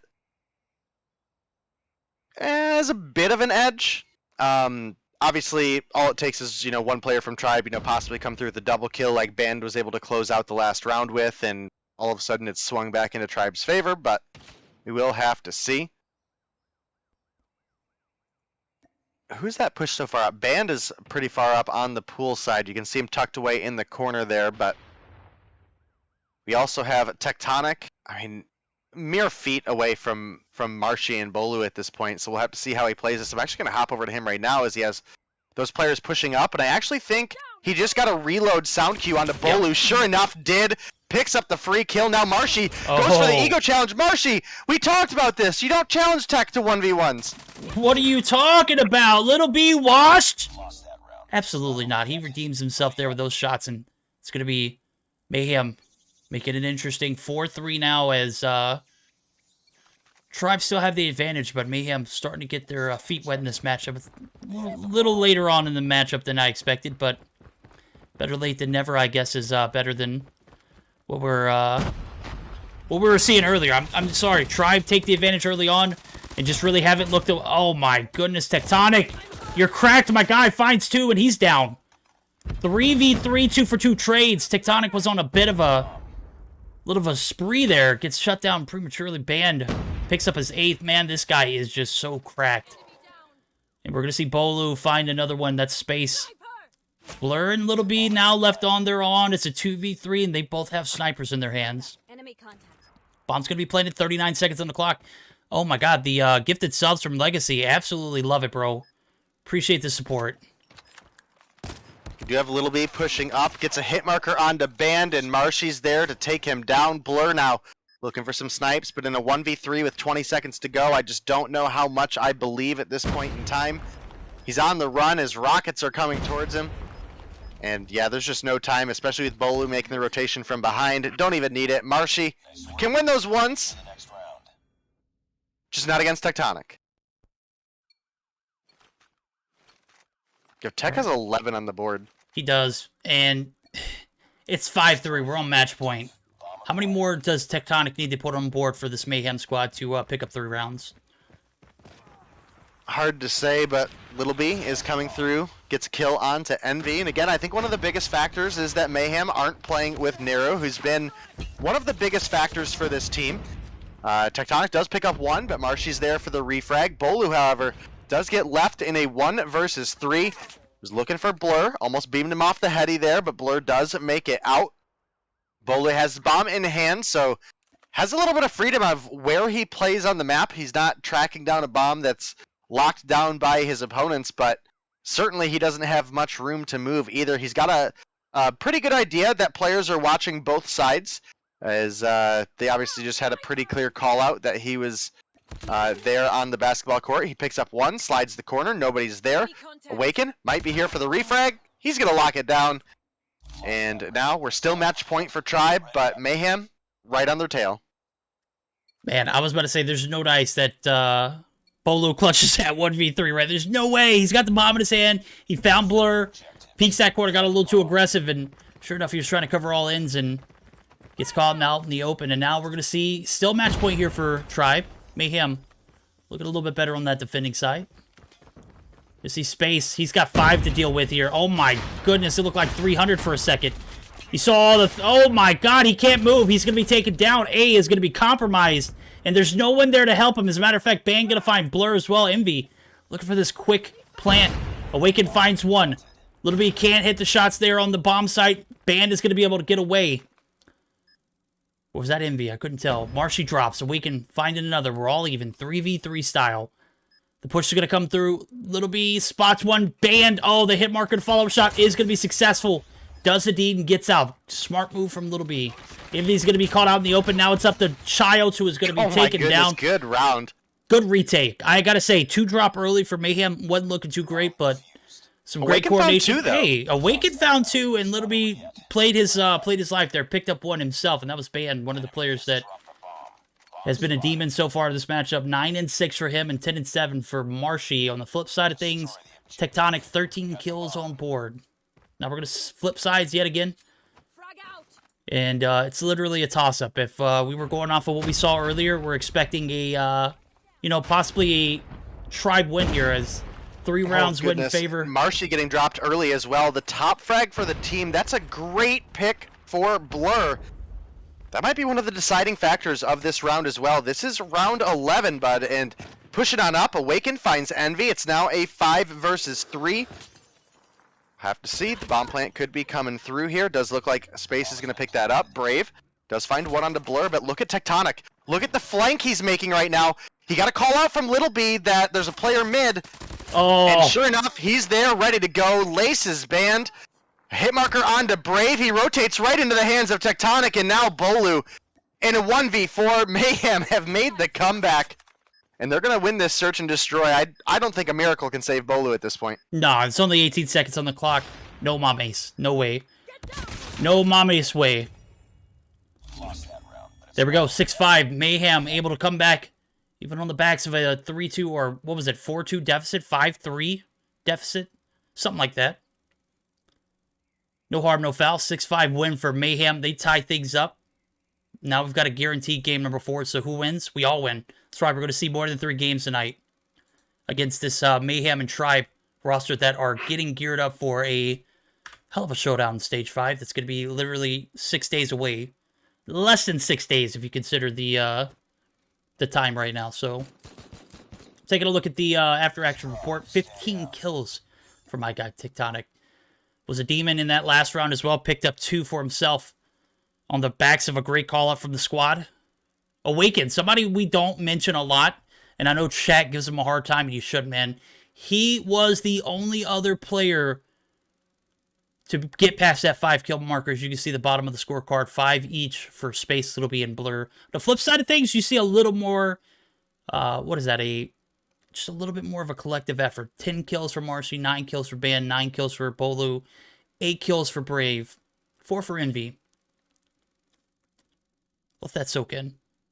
Yeah, I mean, solid game for both of these teams. You can see that everybody was able to put kills up on the board, and there were definitely a couple that stood out, specifically Tectonic at 15, and then Marshy, the only other player to reach double digits at 10. So definitely the standout players for the team, definitely deserving of that MVP for that game.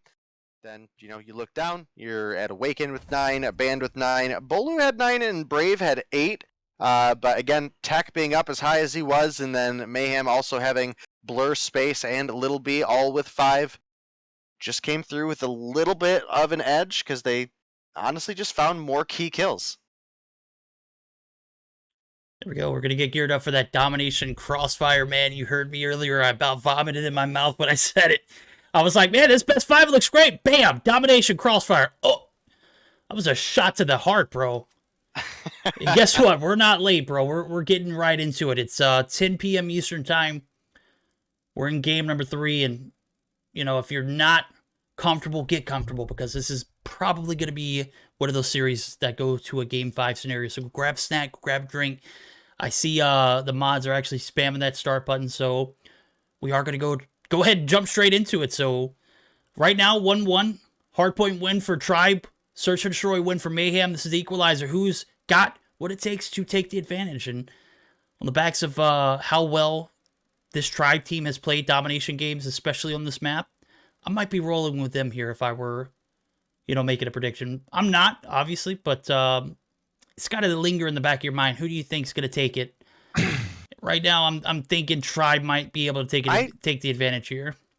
For some reason, I feel like Red side is A side start on Crossfire. Okay. Which might give Mayhem the C side start in the second half. Interesting. That is definitely going to be a factor. I mean, it's one thing to play a game against an opponent who is as stout as both of these two, but to do it on a map that can be completely, it can be completely lopsided at points. It's just not fair. Nonetheless, it's in the mix. It's on the list of playable maps in Stage 5, just like it was in Masters, just like it was in Stage 4, just like it was in Stage 3. All right, there's no difference, okay?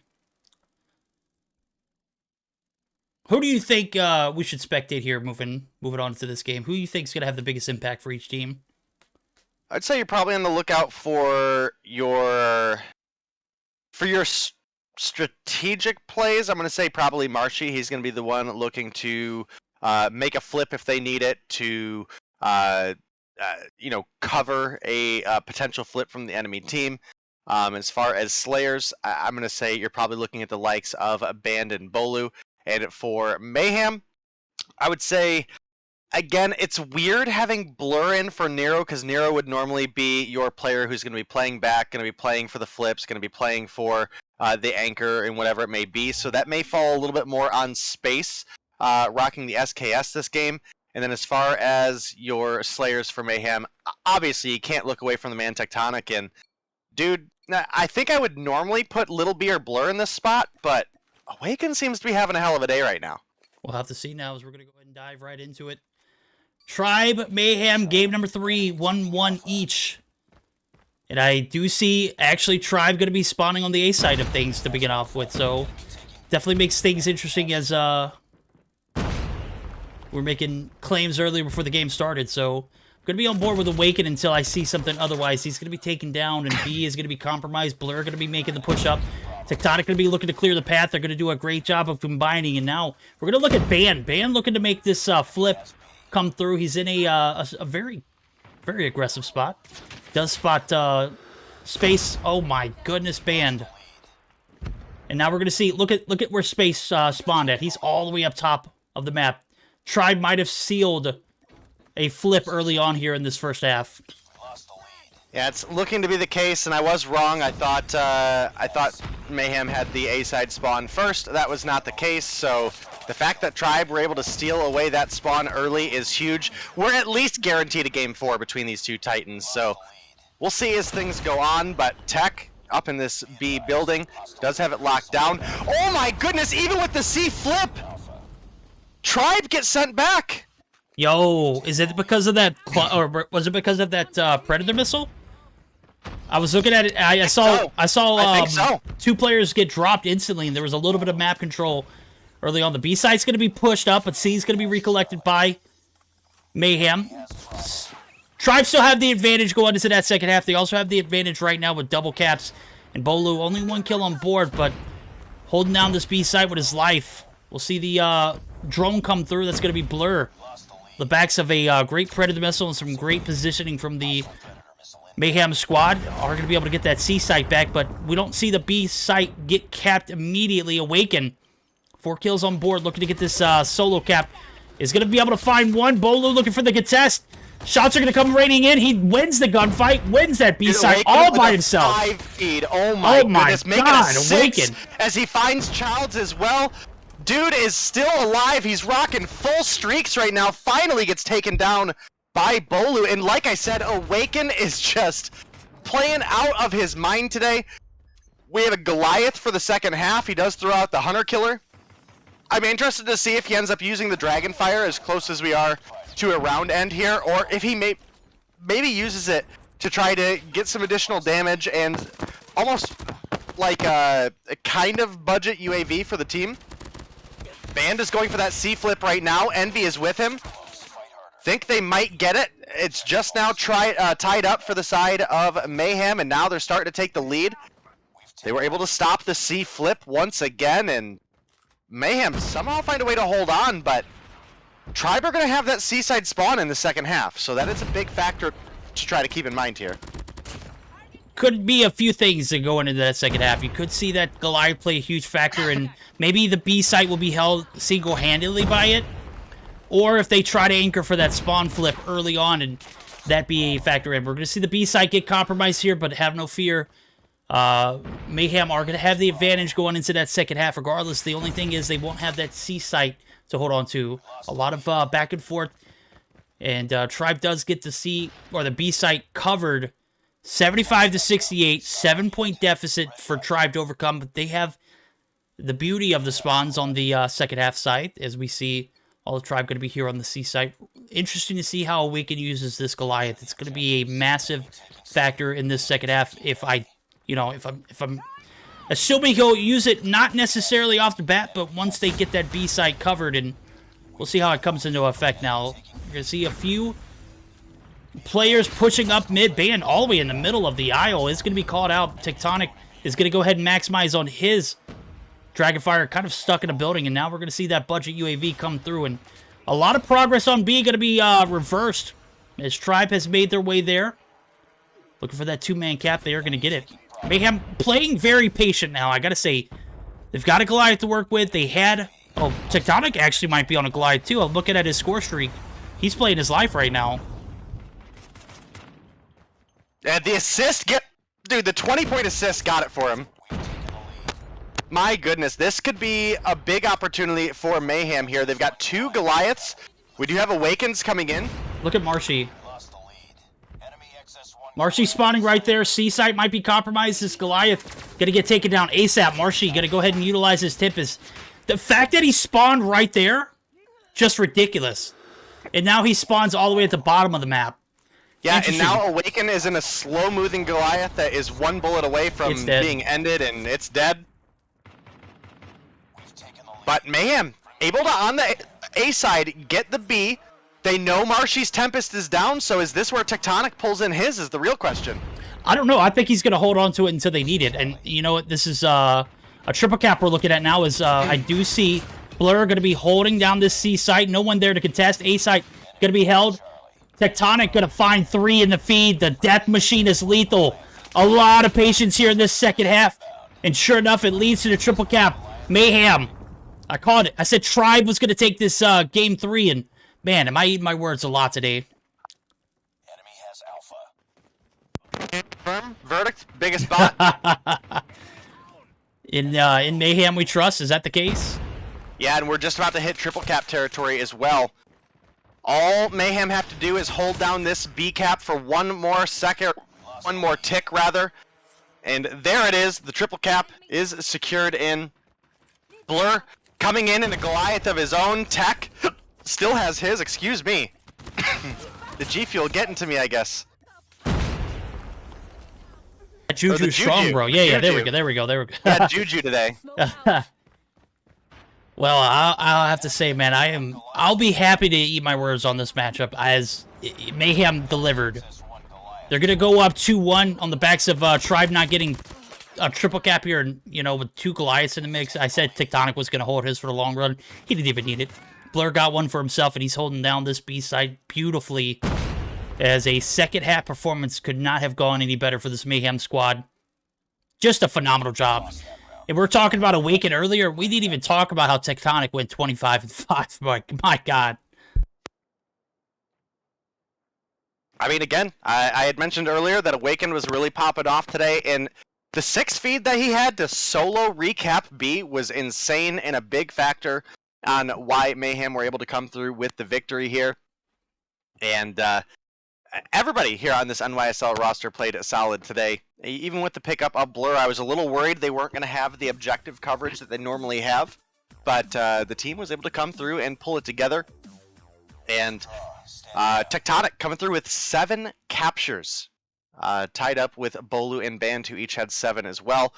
Blur with 5, Space with 4, Marshy and Envy with 5 and 4, and then I believe Childs and Little B both had 3. So even had a couple extra capture contributions for the side of Tribe, but just couldn't lock it down enough. And as we mentioned, that triple cap for Mayhem was really, really solid tonight. A lot of points over to the side of Tribe. That C cap couldn't have came at a better time. And they put the nail in the coffin and pick up the 114 win. Man, I'm going to be honest with you. I for sure was rolling with Tribe here before this game even started, but based off of all the score streaks that were accumulated in that first half, literally within a few minutes, you know, Awaken, who only went 14-14, a massive presence in that first half, literally held that B side all by his own. And you see the C flip come through. Mayhem, you know, hold off for that long game. They end up taking the advantage, 7 points to be exact.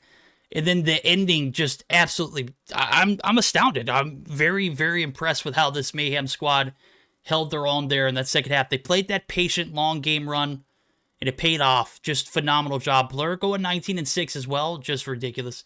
We're going to get geared up for game number 4. It's guaranteed. Won't be able to see that game 5 if Mayhem closes it out here early, as we're going to get geared up for another hard point. It's going to be firing range this time. And man, talking about connecting the dots. This is a map that you can literally connect the dots on P1 to 2 to 3 and ultimately to that 4 site. So I don't know. Based off what we saw earlier, Tribe looked great in the hard point. A little too great, in my opinion. Will Mayhem be able to close it out in 4, or will we see that game 5, Dave? Well, as I mentioned before, Tribe, an incredible hardpoint team, so definitely going to be looking probably towards a Tribe win here. If I had to guess, and we might see that game 5, in which I'd be down to see another round 11 search and destroy. Yeah, right. All right, we'll see. Time will tell. Time will tell. We're going to get geared up for that game 4. That's guaranteed. Going to be looking at Tribe to perform now as they're on the chopping block. This is not a spot that I'm used to seeing Tribe here in the semifinals format get contested at, and we're seeing a completely different Mayhem squad too. You know, to be honest with you, I didn't expect them to play as well as they have without Nero, but Blur just kind of fitting in like a glove. This is one of those players that was on this roster initially. Is that right? I'm sorry, what was the question? Blur. He was on the roster initially for Mayhem, got removed, moved over to status quo, and just an absolute... Correct. Absolute... Well, in general, he's stepped his game up a lot since then, too. True. I mean, kind of, this ties in with, like, the thing that a lot of the ARP fans get me with, where they're like, oh, well, you told us that, you know, Jesus was rightfully dropped from Mayhem. And I stand by that to this day, and at the time, Molly wasn't functioning well as what the team needed, but he's stepped his game up individually a lot and looked pretty solid here playing with them here today as well. Now, obviously, you know, there's no guarantee this is a permanent change or anything of the sort, right? But if it's working here today, you know, the Meseeks Sunday Showdown is the Meseeks Sunday Showdown for a reason, right? Like, this is a, you know, basically what, top 2 teams take all? Yep. This is we used to have a 3rd place prize, but it's no longer the case. Yeah, so top 2 teams will take the prize pool for themselves. It's something that, you know, you guys are able to offer every week. And you know, if Mayhem needed a fill and Blur filled that spot and helps them get to the finals, that's money in their pockets, man. That's dinner tonight. It is dinner tonight. We'll see who's eating after this game, though. Is it going to be probably some? Yeah, I mean, hey, they're not only fighting for brag rights, they're also fighting for that opportunity to, you know, prove before the stage 5 comes. As we're getting geared up for that game 4. It hasn't started just yet, so guys, bear with us. I'm trying to get edits for the overlay as well. I'm trying to take, you know, constructive criticism properly, make sure that everything looks proper before you jump into it, as well as give these teams an opportunity to, you know, reset. Sure enough, it's going to be coming around the corner, and Tribe fighting for their lives, looking for that dinner money, that you know, maybe a little bit of spending money while you're in wherever you're going to be at for stage 5. So I don't know if the teams are out in the open or what they're you know, sharing, but Gil coming through with 177 Raiders. Let's go. Gravity forfeit. Rip. Echo, stream can hear you, so don't say anything, bud. All right. Gil is going to go ahead and raid, and he will be joining us here momentarily. I don't know if we're going to have a spot for him right now. Does look like he's grouped, so I can't invite him. Maybe that's what we're waiting on. Echo joining the lobby. Okay. So it does look like Sim versus the winner of this series. No, I didn't say Mayhem, and I didn't say Tribe, so you can't get me, chat.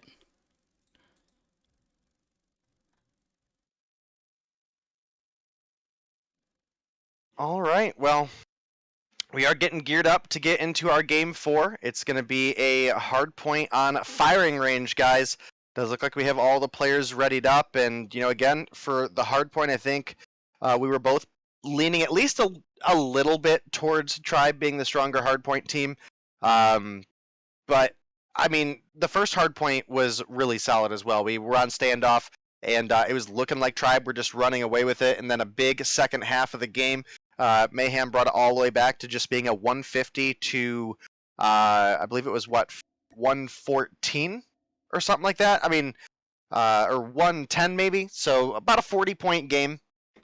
And you know, at the time when that match started, I mean, Tribe came away with almost 100 points on the first two objectives, right? It was like 80 to 20 or 18 or something like that. So, very, very big comeback for the side of Mayhem. But they gotta show it here. They could come through with a 3-1 win and just end the series now. But if Tribe are able to bring it together, we might still see that Game 5 happen. Well, we'll have to see. It's going to be based on how well Tribe handles this adversity. They're down 2-1, going into a hardpoint game where they're literally going to have to play for their lives in order to see a Game 5. All the cards are in the hands of Mayhem now. They hold the power. Just got confirmation Gil will be joining VC mid-game, so we'll be able to hear him a little later on, but not now. Nonetheless, game number 4 underway. Hardpoint identified. I think I'll... It's too close. Fight harder. Maybe I can pop this open in Discord, and when he joins in, he'll have something to watch. Already in. He's spectating, my guy. Lost the lead. Oh, is he? Yeah, hey, look, Sheesh. What the? Already here, ready to go. Look at that guy. Look at that guy.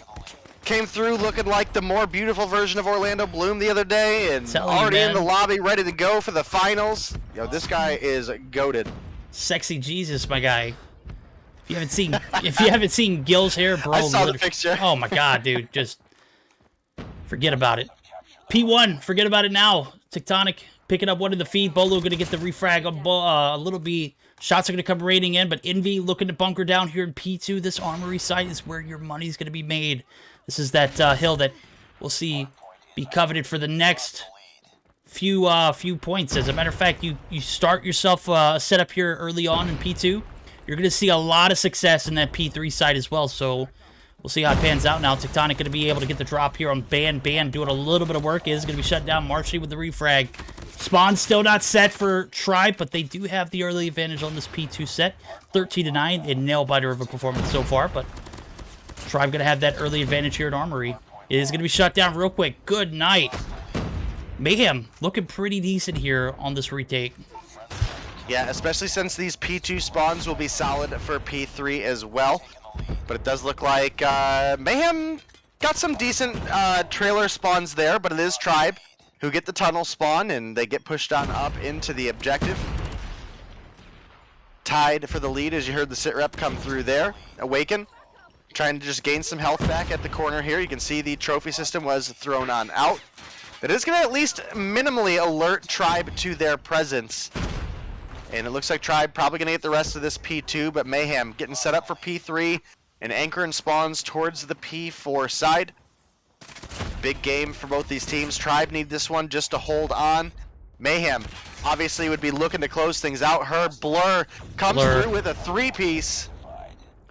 Well, did he just pick up 3 with that gravity vortex? No, he got 2 and then he got a gravity I was vortex too. spectating. I saw Brave come through, but I didn't see. Oh man, Blur of the Grav is just ridiculous.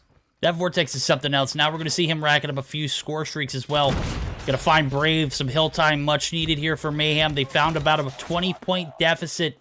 He's going to get shut down. That's going to be Mayhem on the outskirts here on this trailer site. Tribe doing a great job so far. We're going to see the Predator missile come through for Blur. He's going to go ahead and maximize on that. Didn't earn the Goliath, and what could have been is not going to be the case. Tectonic alongside for the push does get the retake here. About 25 seconds to fight for. Much needed points again to kind of even things out. And we are going to see Mayhem right back in it. They can close this series out in a 3-1 fashion. Not even give Tribe the opportunity to redeem themselves on that search and destroy. They're going to have to prove themselves here now as a full-on shutdown here in trailer. Tectonic doing the deed. 14 kills on board. Has some score streaks to show for it as well. It's going to get shut down before he gets the Goliath, so maybe that might be a factor later on. It's a 7-point lead now for Tribe, but again, Mayhem have just been lighting up the feed to go along with it. Tectonic and Blur. Tectonic and Blur. More. I need to see more. As I'm looking at it, 13-6 for Awaken. Maybe give him a little bit of screen time. Yeah, Awaken's been doing really solid here today. Wins another crucial gunfight victory against Marshy there. Does get refragged out by Bolu, but Tectonic's got his back. You can now see Brave with the... pulls out the Death Machine, picks up 1, but immediately gets taken out by a hunter killer at the same time, so only going to find one on that. You know he was looking to wallbang this wood side here and just couldn't quite pull it together. And Mayhem, they've got themselves a 12-point lead right now. They do get the re-break in. Marshy and, who is that, Bolu, are looking to contest. 14 points for the side of Mayhem, and it looks like they are going to clear them off, and they might be getting ready to cross pretty close to the 100-point mark here as we get into our P1 reset. Yep, we're going to see that point come through. Awakening going to go ahead and make that long trip up the ladder, looking to pick off a few unsuspected opposing players, and that's going to be number one here. Tower site going to be compromised here. Awaken has the upper hand, 90 to 71 lead here for Mayhem. Looking pretty decent so far with Awaken here in this tower. You cannot put your foot on the hill if you're Tribe. You got to find a way to take him out first, and as long as he's alive, you are not going to close that deficit now that Mayhem seems to have just kind of ran away with it. It started off with 20 in this point. Now it's going to be 25. Can Tribe bounce back? Oh my god, Blur, why do you have such great placement with that gravity vortex? He's got a Goliath and a Predator missile to work with on this P2 rotation that's going to come through sooner than ever, as I see Space getting set up here. He's got Brave to deal with. That's Childs looking for the anchor, is not going to get it. Some 10 seconds left on the clock. Tribe going to be able to finally get their point on the hill, but Blur, look at him. He's got a Goliath. He's going to go ahead and use it here in P2. He knows he can close this game out alone, but he's going to need some support. He's going to need some trophy systems to go along with it. The push comes in. 25% health left, maybe a little less. As we see Tribe just getting shut down left and right. Yep, Tribe not in a great spot for this P2. The Goliath finally does get taken down. Is Band going to finish that one off? And Tribe, they do get the re-break here. Pred missile comes through for Blur, finds one, but Tribe still on this objective. You can see that it is going to be Tectonic trying to make that rotation over to Trailer, but he does get taken down by Envy. And Tribe, they're going to retake the lead on this P2, but we know Trailer was big for Mayhem last time. Can they pull it through again? Brave going to find one more before he gets dropped by Tectonic, who finds a 2. Awaken finds Band as well, and just like that, Mayhem find their way into P2. And they get a good setup here on P3 as well. Trailer side looking to be covered. Look at Blur, man. Dude's got 32 kills. Somebody shut him down from Tribe. You got to have an answer. Bro is just brutally picking you apart left and right.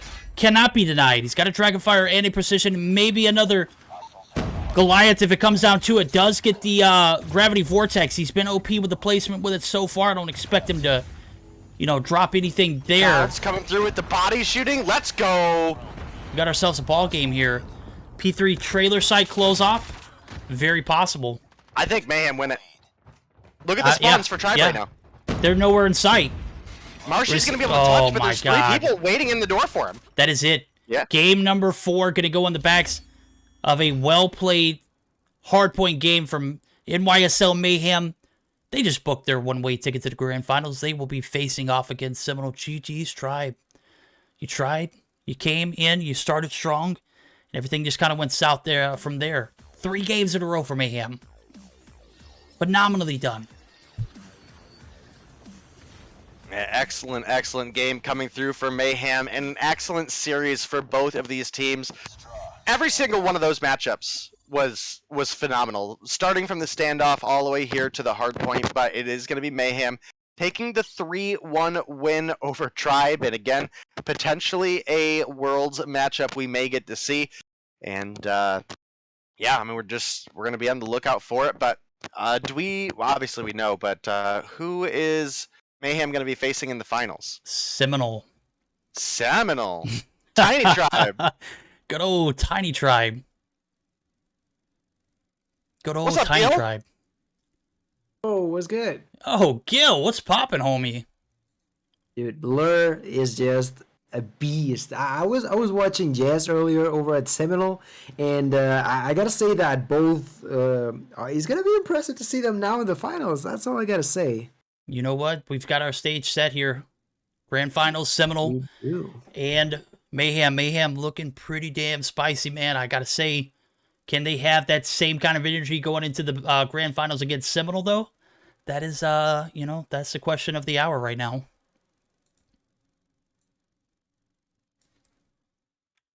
All right, we're going to take definitely do we, obviously we're going to have to get the maps and bands for you guys for this final best of 5 that we're going to have here tonight. It's Seminole versus NYSL Mayhem.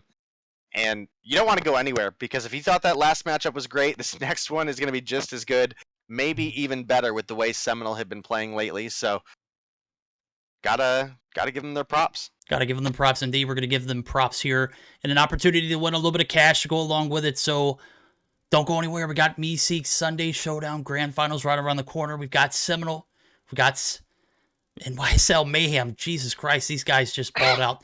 We're going to get geared up for a short intermission, get these maps selected and these players in the mix. We will be right back.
Alrighty, guys, we are back. Ready for the Meseeks Sunday Showdown Grand Finals. To my left is Gilmania. Up top is Day. Gil, got a best of 5 ready to rock and roll, and I think we're going to start things off on a hardpoint takeoff. Absolutely right, and I'm thrilled to see that that next matchup between these two. I was talking about how great certain players from each side are playing today, so it's gonna be a blast to see those two. But Day, what is gonna be waiting for us after that initial map? Well, I definitely got to say, we've got an actually really solid setup for our maps. I mean, I don't hate hardpoint takeoff. Me and Verdict have talked a couple times that it could use an extra point, but it's not bad.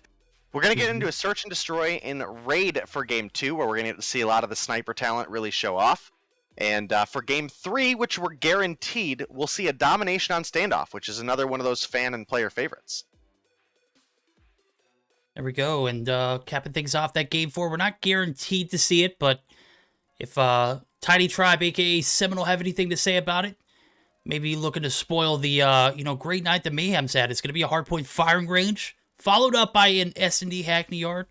And for this first series, we're going to let Gil and Day take it over. So I know we're about to jump right into it. Hardpoint takeoff, not my favorite map, but again, if it had one more point, I would think that it would be a playable, more competitive one, in my opinion. That's just me.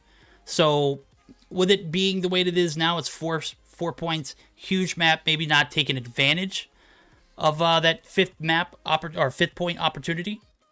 Could see things turn around and maybe me having a different perspective on it. It kind of reminds me of how big Crossfire is. Maybe not as big as Crossfire, but certainly pretty comparable.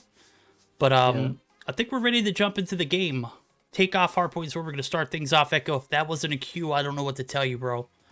All right. Bruh. I would spam the button if I could. Oh, yeah, facts. Yeah. Come on, let's go. These guys came to see a show. They didn't come to see Verdict's great skin, beautiful Jesus, Gilmania, and Day's logo. It's a nice logo. Still got the hair down, too? Yeah, I know, right? He's got a hat. Not today. I'm not used to it. I prefer to be on a cap. Felt more like myself. But Bro, you should embrace those luscious locks, bro. No. Let's just go back into the game, Day. We are gonna have most players to load in. And there you go. I did notice that YBK for some reason has the name backwards now. It's KBY, but I still continue to call him the same.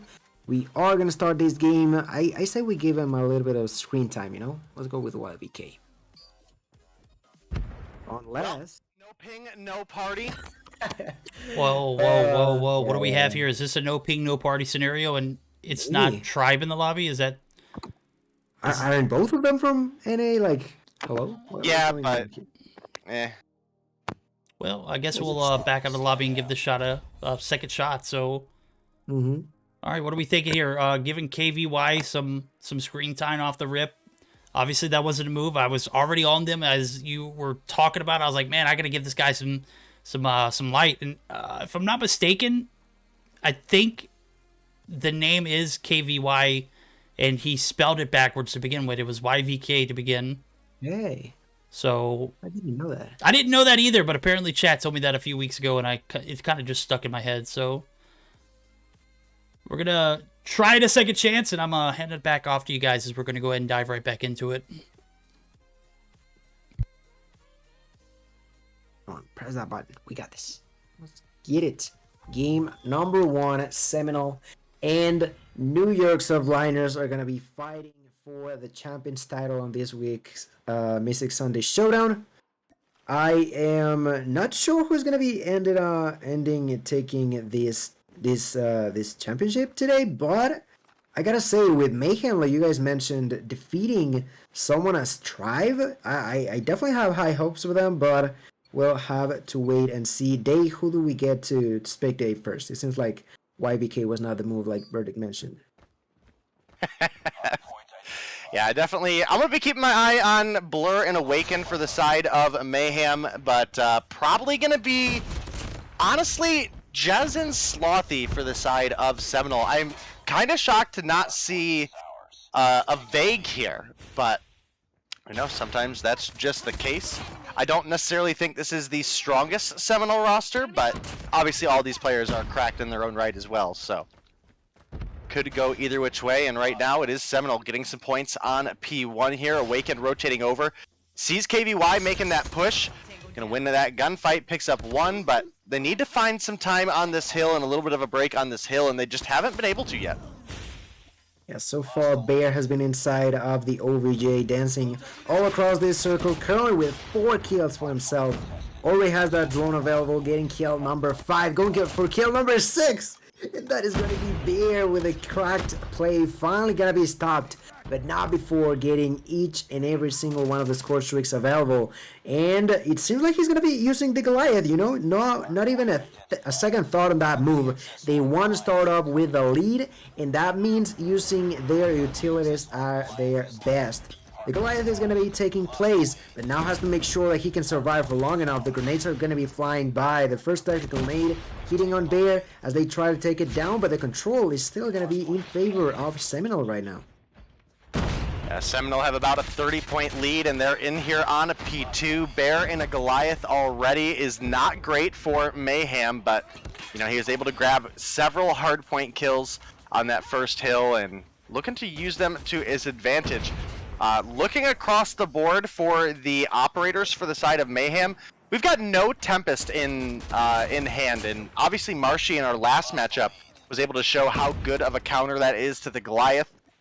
Blur does have a Gravity Vortex, which works almost as well, but you know, you're definitely going to get more value out of a Gravity Vortex using it to block off a choke rather than try to burn it taking down a Goliath. So hopefully one of the Mayhem players starts practicing with the Tempest instead.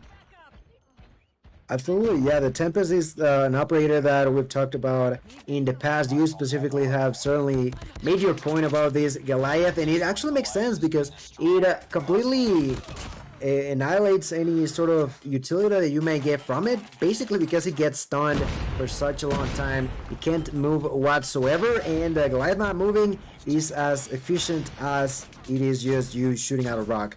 Right now, Bear still using their utilities. I think we should give it a look at what Little Bit is doing currently with a 2 kills combo, 9 kills total, and that Predator missile on hand. That is still making him under control. They definitely struggle on the first couple of points, And that's precisely because of that huge play from Bear. But now that that has passed, Mayhem are finally getting some momentum, some time inside of the objective, and at least making sure that that gap is getting just smaller than it was at the first couple of minutes. Mayhem putting in the job as we start rotation towards the next kill. It is Mayhem yet again joining the point first, but let's see if they can defend this time against Seminole. Yeah, starting to even things out. We're only about 30 points down for the side of Mayhem. You can see Blur sitting on full streaks as well. So, gonna have that opportunity for a Goliath to come down for the team. If we look at the opposition, we've got death machines across the board there, with the exception of Jez with a gravity vortex of his own and Slothy running the gravity spikes. And I do gotta say, I don't believe this is the most optimal map for gravity spikes. Even a lot of the buildings that the hardpoints are in or around don't have really low ceilings that you can capitalize on using that kind of instant proc of the grav spikes. So we'll have to see, but right now, Seminole, we're able to make a big break once again on this P4. And as we get back to the P1 reset, gonna be keeping my eyes on Blur here. He still has that Goliath available. He has a Pred missile, but he has burned his gravity vortex, so we'll have to see where he calls that in. It could be really huge for P2, but you've got to make it to P2 for that to be a factor. I had to completely agree with you on that. Like you mentioned, yes, he does have the Goliath. It can't take too much value on the first kill. That's why we are not going to see him using it just yet. Instead, we're going to see something as a closer strike, but used by Seminole to keep enemies outside of the hard point. Blur gets a kill, gets the enemies out of the objective. Cluster strike has passed, and Mayhem are finally under control. Like you mentioned, 18 points is what's between Seminole and victory. As Ravalo gets inside, takes a kill into Little B. Ravalo currently not with the most kills, but definitely putting in the effort when it's needed the most, and that is right now. Seminole only needs 12 points. The fight continues to break through. Little B ends up getting a couple of kills here and there, but that may just not be enough. Blur dropping that Goliath. It seems like Mayhem have done it, but now it is going to be important for that Goliath to survive, to walk inside of the OVJ and make sure that the time comes through. The problem is that there's plenty of people inside of that hard point. There's also going to be a turret over there, so the Goliath is almost out there, and that goes with the hopes of Mayhem, in my opinion. Yeah, not looking great right now, but we do have the contest coming through. Blur gonna get in on this point. Finds another kill for himself as well. Was pulling out the grab vortex, but just couldn't get the shot off. That was a three-piece coming his way, if I ever have seen one, and unfortunately, Mayhem can't get their player on the point. Seminole come through with the 150 to 81 win in the hard point, but man, we still have potential. We still have possibly a whole another series, or rest of a series ahead of us, so we could see all the way up to a game 5 depending on how it goes. I think you're absolutely right, man. I'm taking a look at the post Carnage report, and it was a stout matchup there for the guys over at Seminole. Obviously, they get that early advantage with the Goliath in hands. Bear continues to frag out, and I gotta say, Blur started off in the whole 0-7. To be able to pick up a Goliath and be somewhat of a last hope, it was a long shot. Sure enough, he ends the game 14-15, so a hell of a game for him, but not enough to turn the tables. But again, we go back to the Tribe and Mayhem matchup. They start that series off in the hole, a little bit of a slump. The hard point, they got outplayed. You know, now they're setting themselves up for, you know, a search and destroy that they're going to have to win. Can they do it? And will it be done? As I'm taking a look at the rotations, we're going to see a S&E raid. So we're going to see exactly that same map number 2 where, you know, Mayhem have an opportunity to pick up the slack. It's going to have to come back, and it's going to be strong. You got to be a little bit more creative as far as taking down the Seminole roster on a raid map. As Tribe couldn't do it, Seminole might be able to, though.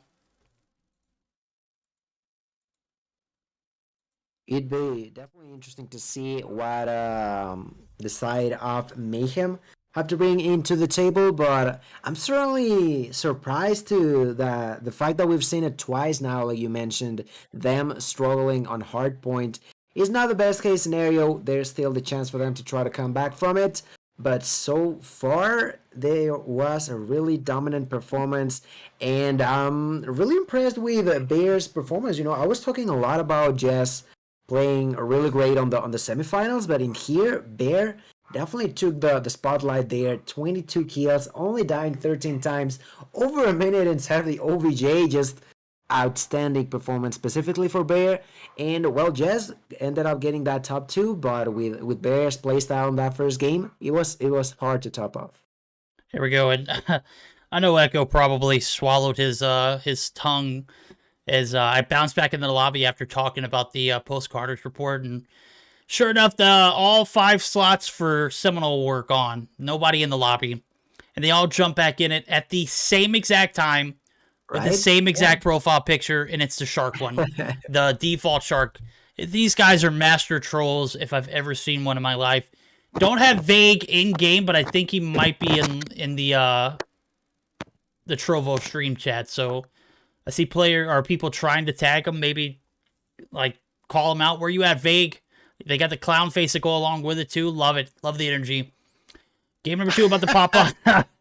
Yo, you're right. It wouldn't be, Vague without it. So they did that game without Vague, too. So I got to give them a huge shout-out. I know you were talking about this is maybe not the best Seminole roster to produce. They put up some decent numbers there in game number 1 day.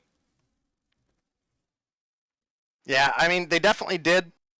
But, I mean, the same could be said about Tribe in the last matchup with Mayhem and Seminole. So, I mean, Mayhem and Tribe. And now here we are with Mayhem and Tiny Tribe.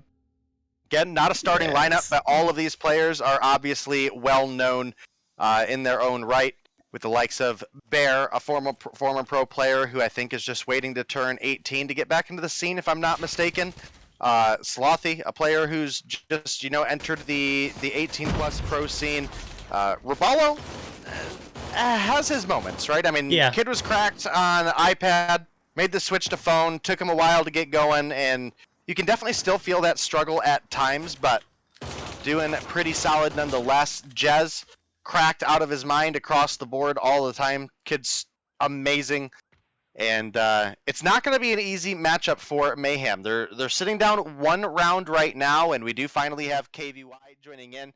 And KVY, we haven't really seen too much on a team that has had any success come through, but individually, definitely a high talent, so hoping to see a bit more. There we go. All right, Gil, it's you and I now. We're on board for game number 2. 1-0 lead for the guys over at Seminole, and Mayhem, no stranger to this position, especially against a series that we just saw happen. That was Tribe. Slothy finds first blood there. A little bit of adversity to begin with. That's quite all right. They handled it well against Tribe. Maybe they'll be able to do it against Tiny Tribe, but we'll see how it unfolds now as we see a 2-man push up middle. Raballo and it looks like Jez. Blur going to find shots on one. Tectonic going to try and secure this bomb plant. Oh my god, Jez, what nade was that? Yeah, Jez, like I said, super strong player. Oh wait, I thought, Gil, you were sitting this one out, weren't you? Oh, okay. Is it you and I, Dave? Okay, yeah, perfect. I thought it was. Okay, yeah. I mean, hey, you called it. Let's run with it. Bomb has been planted. All right. Well, we're now sitting in a 3 versus 1. Jez needing to clutch this one up if at all possible, but obviously Mayhem not going to make that easy, and they're looking to grab that first round win, and sure enough, they pull it together. And this is kind of how the last matchup started. So we'll see if Mayhem can continue to go through. Our last search and destroy verdict went all the way to around 11. So I'm hoping we get that same energy here. Well, you know what? We talk about that last search and destroy, and it started off with a Tribe 2-0 off the bat. So, oh no, it was a 1-0. It was a 1-1 after the B-side push, and now we're seeing Mayhem just completely dedicate to that B-side push. As a matter of fact, we're going to see 2 players drop instantly. That's KVY and Slothy. Mayhem looking for the early success here. Could very well do it and take that advantage into the second half. Jez Man, Jez is just so cracked, bro. The nades galore. Takes down the Tectonic. Space gonna get the refrag. I was about to say the Goat Tonic. Couldn't even get the words out before I spit them out myself. Blur, man, Blur is just ridiculous right now. Finds 2 so far, and now Mayhem looking untouched. Even after that hardpoint win where, I mean, it literally went in favor of Seminole early on, and they never really looked back. As a matter of fact, that last hope for the Goliath gets shut down so fast, I didn't even realize they had it. Yep, and words from a very wise woman, verdict coming through. FYI, there's always time for memes. And, sorry, Gil, we love you, but we are trying to give you a little bit of a break since you had to cast all of the other half by yourself. So, whoo, Little B turns on Slothy there. That was nasty, and with Blur coming through with 2, the tides have turned. It was looking like Seminole had the advantage this round, and all of a sudden, we're back to a 1 versus 1. Jez clutching up that kill against Little B. Now Blur alone gonna grab the bomb. Should theoretically get a free bomb plant here at B. Obviously, he doesn't know what we know, and that being Jez all the way over at poolside, but the bomb plant coming in. And now it's Jez forced to play against the clock into one of the most dangerous snipers that North America has to offer. Yo, and let me tell you about this guy is so ridiculous. I've seen so many posts on Twitter. It's like, hey, this kid is hacking. No, he's not hacking, dude. He's put in a lot of work with his sniping abilities, and it shows. He's got 4 kills on board right now. He's got the bomb planted, got a decent position on this ring site, gets the smoke down to go along with it. Jez gonna have to play a little brutal here. He's gonna have to make this push up aggressive. He's got 15 seconds to work with. Blur gonna be spotted. Okay, plays a little bit of time, a little bit of movement to go along with it. The push comes from the backside. Jez able to win that one in a much-needed one here for Seminole. I think he just got it, too. I think he just got it as well. I don't know if there was enough time that was left. Split second. Split second, bro. Split second. Blur is just absolutely ridiculous. But, again, Jez, he's got 6 kills on board for a reason, dude. 6 and 2. That was the first death handed to Blur, by the way, just for you guys keeping score at home. Yep, first round for Seminole. Mayhem still in a pretty decent spot. We'll have to see what they're able to bring to the table here. It is going to be Jez finding first blood onto Little B. Blur misses the follow-up shot, so the 1 kill advantage in favor of Seminole right now. You can see Bear playing pretty far back at A, looking to maybe call out a rotation for his team, as he is not spotting anybody there. They might have that information and start pushing on up to B, and that's right about where Mayhem is. They've got Awaken and Space already there, spreading out. Tectonic rotating up, looking for the bomb plant here. Space gonna find 1 under a Abalo. That evens things up. Finds 2, gets KVY as well. Yeah, I was looking at KVY and I was like, oh, he's about to get the drop on Awaken there. Sure enough, he gets absolutely laced. Space does a great job of picking up 2 frags before he drops. Bombs down, 30 seconds on the clock. You got a 3v3, and look at Mayhem. They've got a complete hold on ringside as well as top laundry. As I'm taking Tectonic gets dropped, Blur with the refrag, no problems. Jez still being alive, though, makes it a bit more difficult, in my opinion. This guy has literally top fragged every time I've seen him play Search and Destroy. Awaken says he wants some smoke. Sure enough, the push comes through 2 at a time. Oh my god, feed the man. Oh my goodness! Not enough. Oh, he dropped it! He dropped the bomb! That's tough, Jez. You earned that one, dude. Oh, no! You just got robbed. Controller died!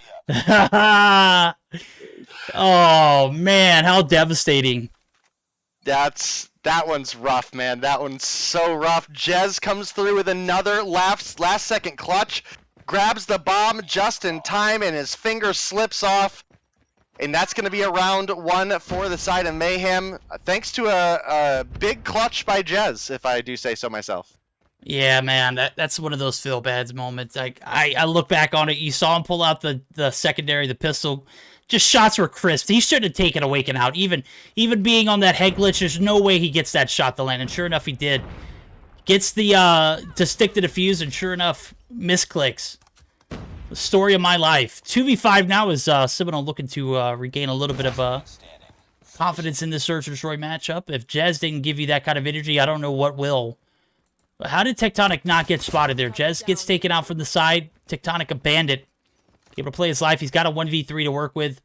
as well as about a minute on the clock now. Is going to get the call out from Jez. Slothy on the rotation, might be on Tectonic's trail, but this guy is as elusive as they come.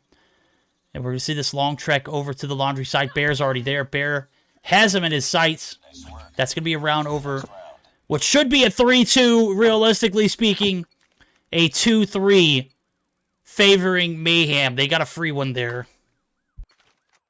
Yeah, chat going wild about the bomb drop there. Catching up on the delay, but as you mentioned, obviously Seminole able to clutch up another round. Blur was looking for the snipe, misses. Bear gonna take him down. I think Space got hit markered as well, so kind of a rough position. Stun grenade does come in. We've got players rotating in behind Space right now. This might be looking like a free kill for Seminole. Sure enough, Slothy gonna pick that one up. Turns on Little B as well. MW11 And this OP. is looking like, yeah, this is looking like Seminole gonna tie things up possibly here. Well, you know what? You still got Tectonic alive, which he's got 5 kills on board. Not as highly active as Jez is. Jez picks up his 11th there. Might be able to take down the Goat Tonic. No, you cannot win that 1v1. Slothy says he wants to bite off a piece of the pie. Does win that one, but Tectonic was a little weak. We'll give him the benefit of the doubt there. We got a tying round there going in favor of Seminole. In all reality, you go back to that one round where Jez misclicks and drops a bomb. F. Just you would be in a 4-2 comfortable spot for Seminole. On the other hand, now that wasn't the case. The reality was he did misclick, even though he clutched that 1v2 so beautifully. We're at a 3-3, all tied up, and what's not tied is the amount of players on the board right now. It's a 4v3, 2-for-1 trade. It's going to come in favor of Seminole. Man, they were sparked. They were inspired. They have been shutting down Mayhem on the backs of that Jez 1v2 clutch. That was not the case. Blur going to be left on his own. Bomb's going to go down at A, and he's got 3 sweaty Seminole players to work against. KVY, Bear, and Raballo. Shots are going to rain in. Raballo going to get the call out. Bear going to make the rotation up. Oh, doesn't hit the shots, but Blur does. Oh my goodness! Blur, you're a demon. That was... Get him out of here! It's one left. It's a 1v1. 20 seconds on the clock. KVY, play your life. Don't give this man anything to work with. He will take a mile. There we go. Okay. I was feeling bad for Seminole after that, that beautiful 1v2 clutch. And I've kind of been secretly rooting for them to take this game because of that. And I think Seminole won it just as much. Definitely could be. It's a very, very close game between these two teams. 4-3. The lead is in favor of Seminole right now. Blur, the shots are on point here today. I wish you would have seen the 360 he hit Blur with. But it's a new round. No first blood yet, but we're getting the call out. Slothy gonna find one to open up onto Space. Jez getting the free bomb plant coming through. Another kill comes through. KVY finds Awaken. It's now a 5 versus 3 advantage, and with Blur getting concussed there, Jez gonna pick up that kill. It's now Tech and Little B in a 2 versus 5. Little B finds 1, but with only 30 seconds to go, this is gonna be a tough one for Mayhem. Tectonic finds KVY, making it look a little bit more doable, but now Little B left on his own. Jez coming down to look for the contest. Little B, ego challenge out of his mind, gets dropped. You know what? I'm going to be honest with you. I would have done the same thing if I was a Little B there. It's a 1v3. You got to be ballsy. You got to be fast. You got to be smooth. Obviously, that was neither of those things other than fast. But, I mean, what do you got to lose there? You miss the shot, you die? Well, that's what happened. So, not much you could have done in that situation. Only 20 seconds on the clock. Needed to find the kills and needed to do it fast. Just was not enough time for Little B to formulate any kind of strategy with Tectonic dropping. That was your ace in the hole, if you would say. Little B going to be not a factor here in this round as he drops Slothy, just being a demon out of his mind. Inspired by Jez? Absolutely. He's got 10 kills on board. 10-5 for the man. Jez 13-6. On the flip side of things, nobody in double digits other than Blur. He's right at 9. Tectonic going to be taken down right there, and that is possibly the nail in the coffin for Mayhem. They've got a 3v3, which is more doable, and Space says, hold my cup. Jesus. Raballo finds the opening frag there, and it's a 2v2. Bombs down. Waking gonna find one, and now Raballo's left on his own. Can he clutch it up? 4 kills on board? I don't know. With the way that Blur is playing right now, don't have too many hopes here for Raballo. I'm hurt. Oh my god! Blur, thank you. You're racking up my replay buffer, Awaken's bro. kill gets absolutely yoinked. Oh no! Did you catch that? I did, bro. I was not gonna miss that. What a shot by Blur. My goodness, 11 on the board for him. Awaken was looking to find kill number 6 there, not quite able to get it before Blur does, but Bear gonna find one onto Blur. Little B finds a refrag onto Slothy Space. Getting one on Raballo as well. It's a 2v1 trade in favor of Mayhem. You can see Jez in the little cabana bar here. Does have the bomb available. I'm not sure if he's there. Like, let's face it, Jez's Wi-Fi, kinda not good. So I think I've seen a him. lot of standing still. Yeah, it's a lot of standing still. But Oh, Bear! was that? Yeah, that was a need of a lifetime. Tectonic gonna get the drop on one. He's down. That's Bear. Jez. Oh my God, you can get the smoke too. KVY now gonna be the left in a 1v3. Enemy contact. Peeks the top side of Modern. I don't know. Did Tectonic not hear her? Target contact. Oh, that's tough. Okay, KVY, go on with your bad self. Go chat, lose it. Yeah, right. It's Yeah. so funny. Oh my goodness.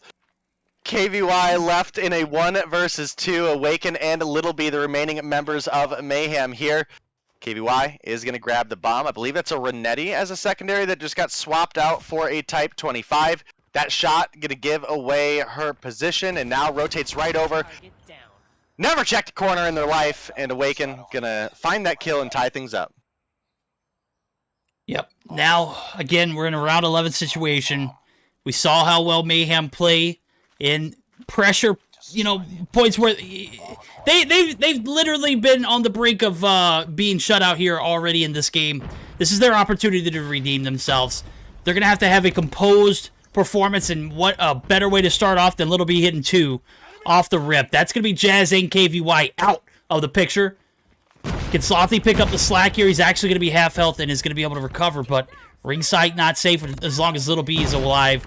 Awaken going to find one, and that is going to be a 2v4 now. 2 for 3 trades, but Rapallo looking for the answer is going to find nothing but an SKS, or no, a Locust shot to the face. I thought Space surely got the kill. I was wrong. Bear looking to do the undoable here, the impossible. Verdict, you led me astray here. KVY is a dude, according to chat. Oh, well, I thought I heard a lady's voice the last time I heard VCs with them in it, so obviously I'm wrong. Yep, and now with Bear left alone in a 1 versus 4, this is Mayhem's to win. And another round 11 search and destroy that goes in Mayhem's favor. This is, Contact with enemy. I mean, this is like absolute deja vu right now. But it's not over yet. Ready up.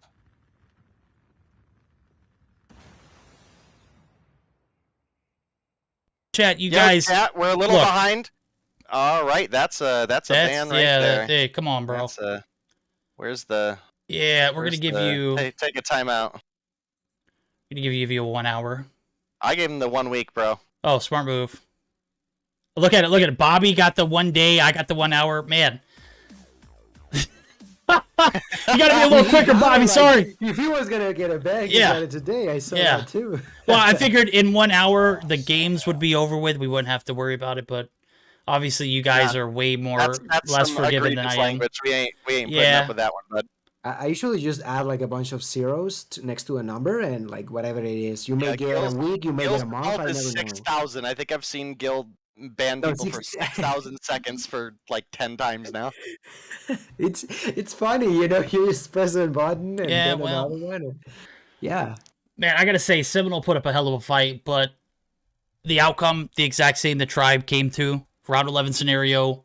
I was thinking that maybe Mayhem would have been able to close this out a little earlier, but Jez, man, I think he's inspired a lot of us in that 1v2 clutch, that the bomb misclick. I hope I got that on the replay buffer. That was just, Jez. That's so rough, especially when the fact that it came into a round 11. Yeah. Like, that was Jez's round to win. And just finger slipped, man.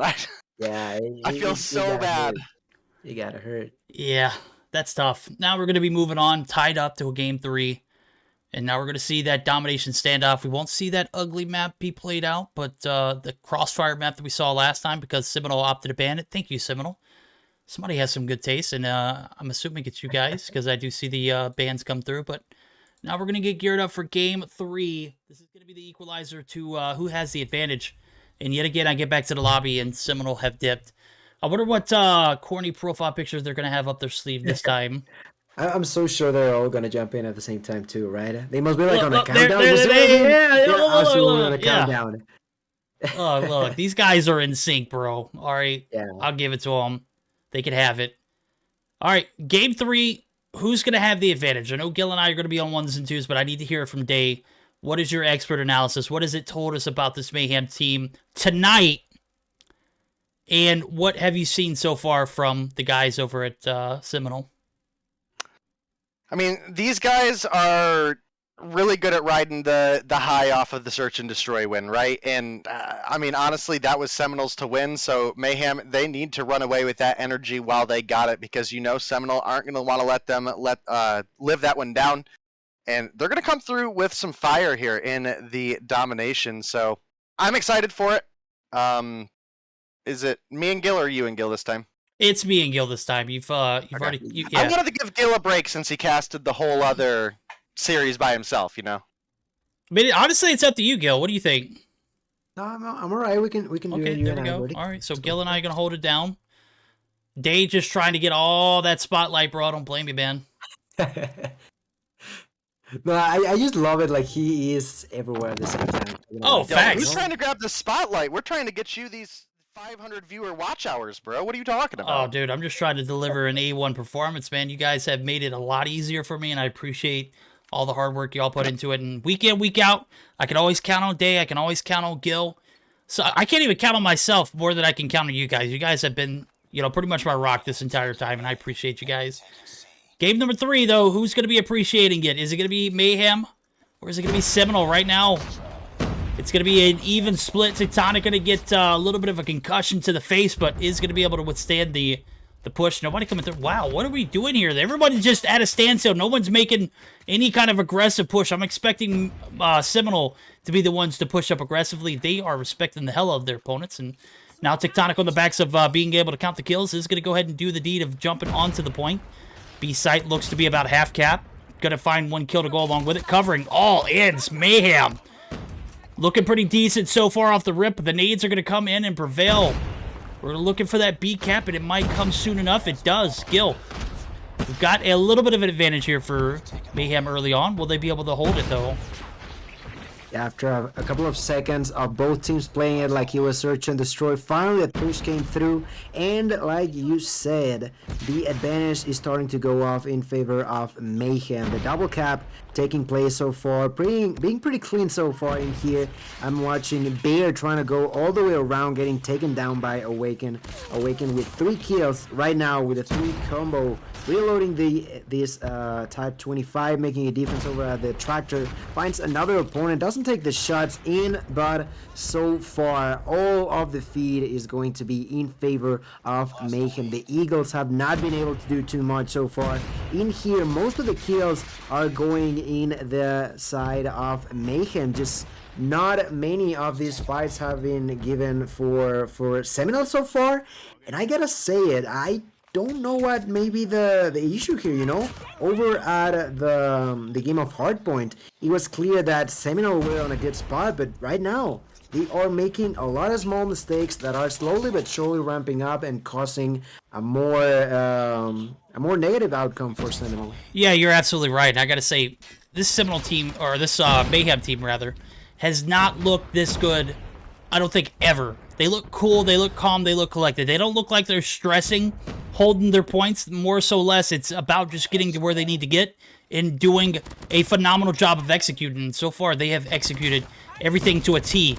Awakened 7 kills on board. I've been on board with him ever since you mentioned his name, but I got to give the light now over to the guy's Space, who's got 10 and a death machine to go along with it. Looking to get a little too over-aggressive, steps out of the window sight and pays the price. And now we're going to see that kill feed be racked up by the guys who are at Seminole. They're going to get that much-needed B cap, but it's a little too late in the round. We're looking at it, 68 points now accumulated from Mayhem. They have done a great job of covering all angles of the map, and surely they allow their opponents here the opportunity to close that gap a little bit, but again, it's not enough time in the round to even maximize on that double cap, as I see. I'm looking at the scorecard, man, nobody positive with the exception of Jez. And Jez is just built differently, we'll just say that. So, first half coming through 52-75. If Mayhem don't win this, I will be very, very surprised. Yeah, the 33-point deficit going on to round number 2. Not the best possible outcome for Seminole. Para todos aquellos que hablan español y dicen que no les prestamos atención, claro que sí, un poquito de español. Decirles que para los que apenas estén uniendo, la ventaja es para nadie. Están empatados 1-1 en este mejor de 5. Y pues en esta partida número 3, Mayhem de verdad lo está haciendo de maravilla. As we start with this next round, yet again, I see the early control over for Mayhem. Awaken finding that kill on Trovo, immediately going for Broken. And KVY gonna be able to barely defend that Bravo cap. He was only a few seconds away from 3 players going in for that capture over at B. Luckily enough for Seminole, not going to be the case, as they are trying their hardest not to fall even further behind.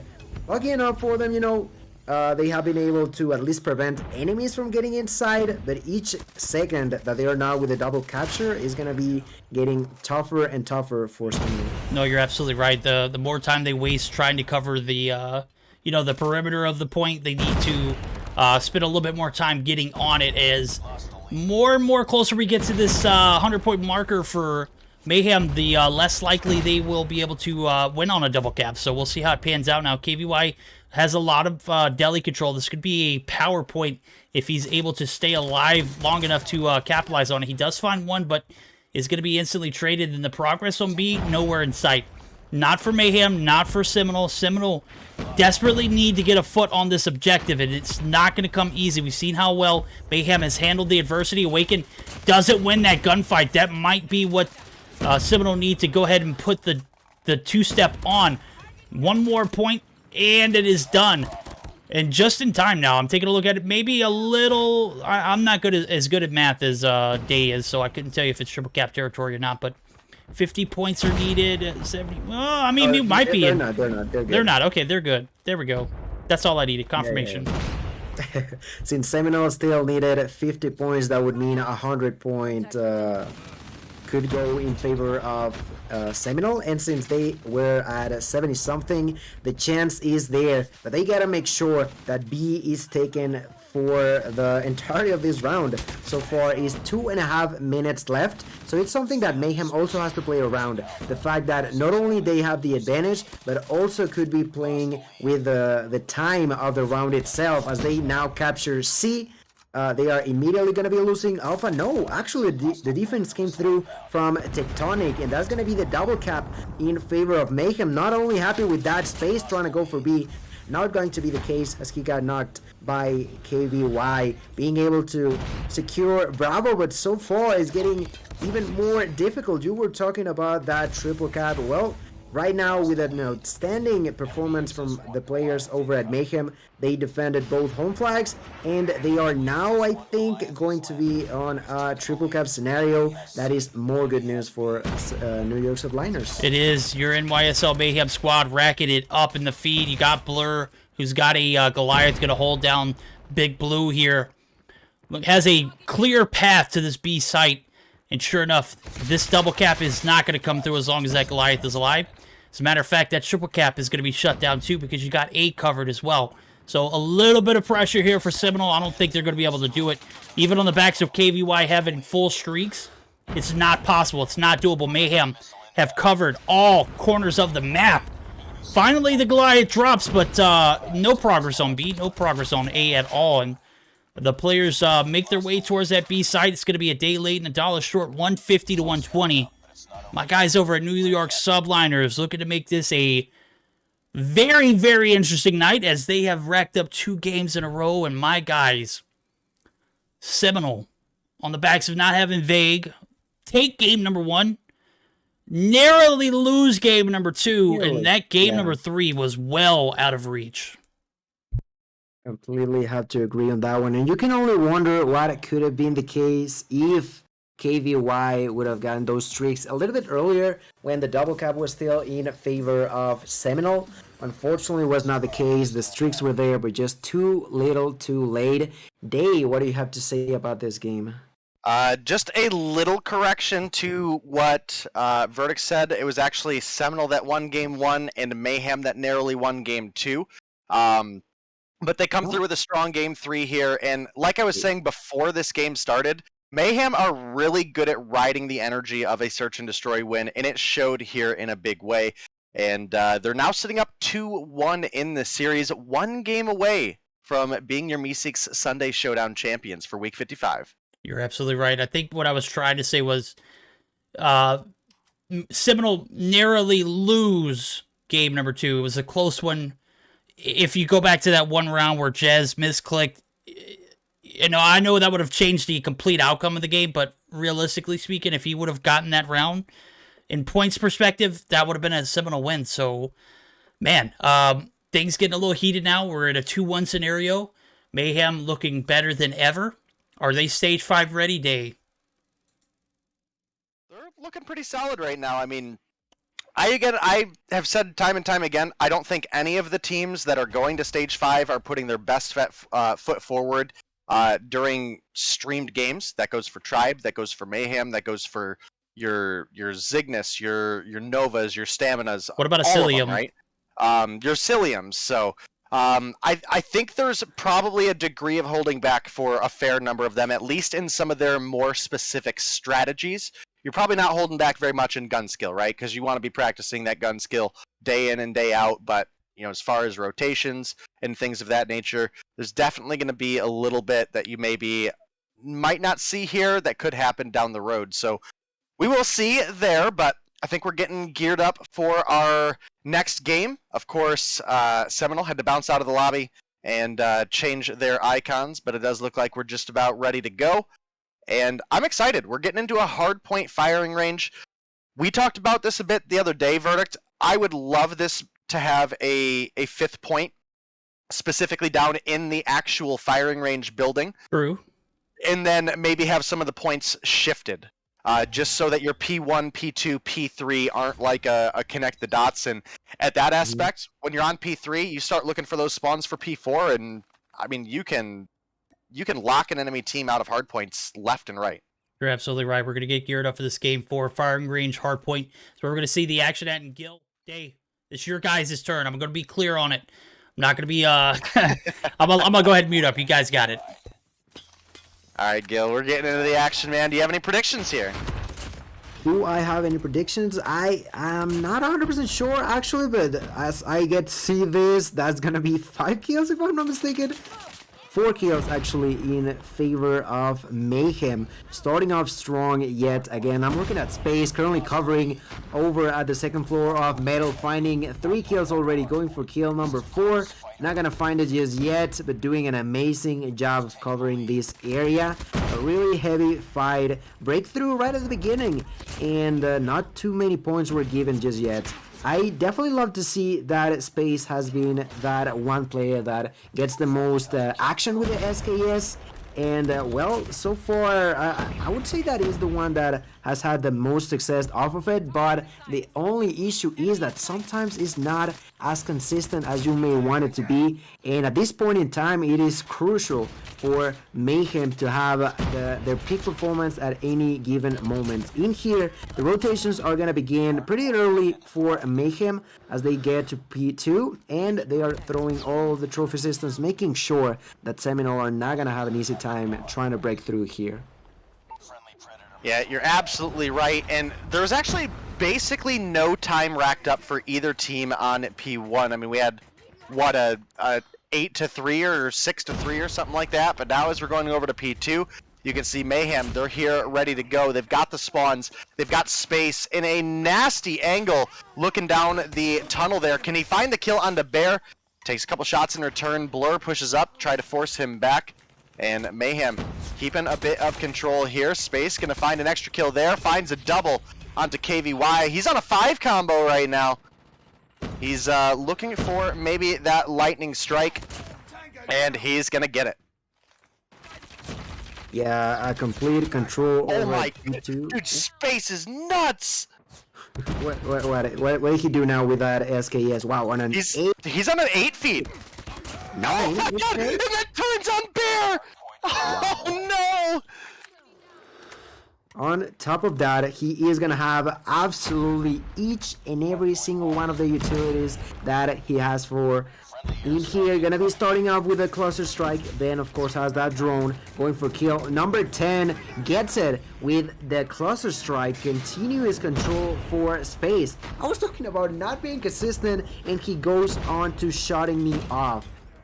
15 kills total a day. I think I spoke too soon. You know, it's one of those moments that you say the wrong thing at the wrong time.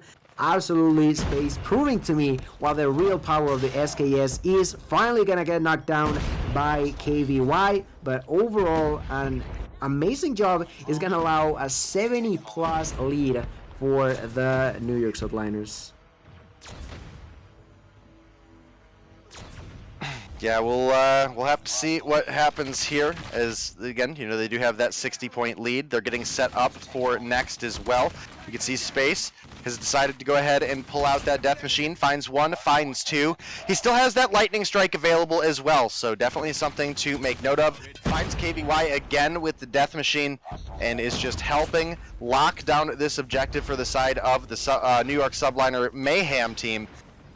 And they're looking solid right now to potentially close this out in 3.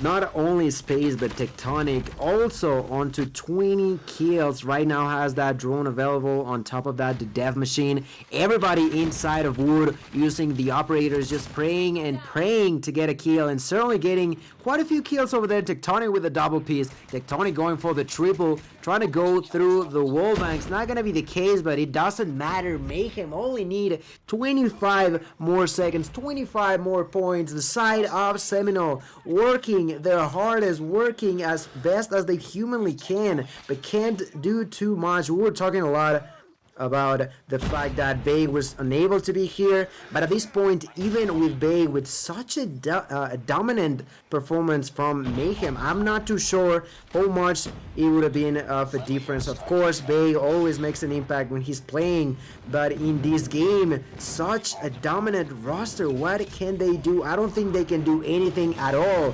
They are gonna be back inside, and they barely missed the last 2 points, but I certainly think this is GG. Actually, Seminole are already leaving. What's going on? My god. Yeah, that's game. Oh my. Okay, that's a way to end a game, I guess. I'll tell you what happened, dude. The napalm came right again. The cluster strike came right again. There was no hope for Seminole in Game 4. Those guys bailed out of the lobby. Mayhem are your Week 55 Meseeks Sunday Showdown champions. Rightfully so, bro. What a hell of a game for Space and Tectonic, man. I'm looking at the post Carnage report. I don't even see Seminole in the lobby. They already knew what was up. That P4 shutdown was real. And my guy, 26-3. 26-3. Jesus Christ.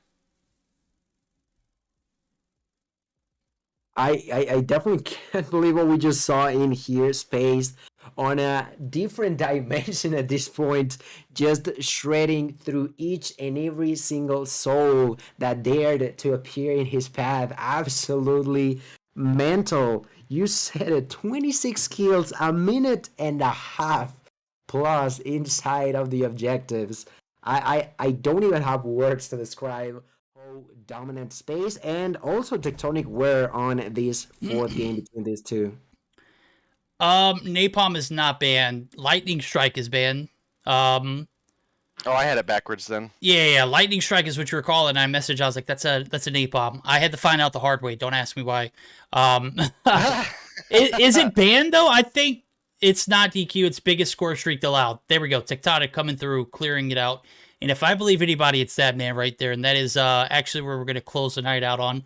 Got to give a huge shout out to this NYSL Mayhem squad who showed up and showed out a very, very dominant performance here in the semifinals, as well as the finals against the Seminole roster, the Baby Tribe, or not Baby Tribe, the Tiny Tribe. Baby Tribe, good night. That is going to be a meme. I can tell by tomorrow. It'll be on Twitter. Day, I want to say thank you for coming in. You are a delight to work with on a regular basis. I'm so fortunate to have you as a co-caster as well as Gil.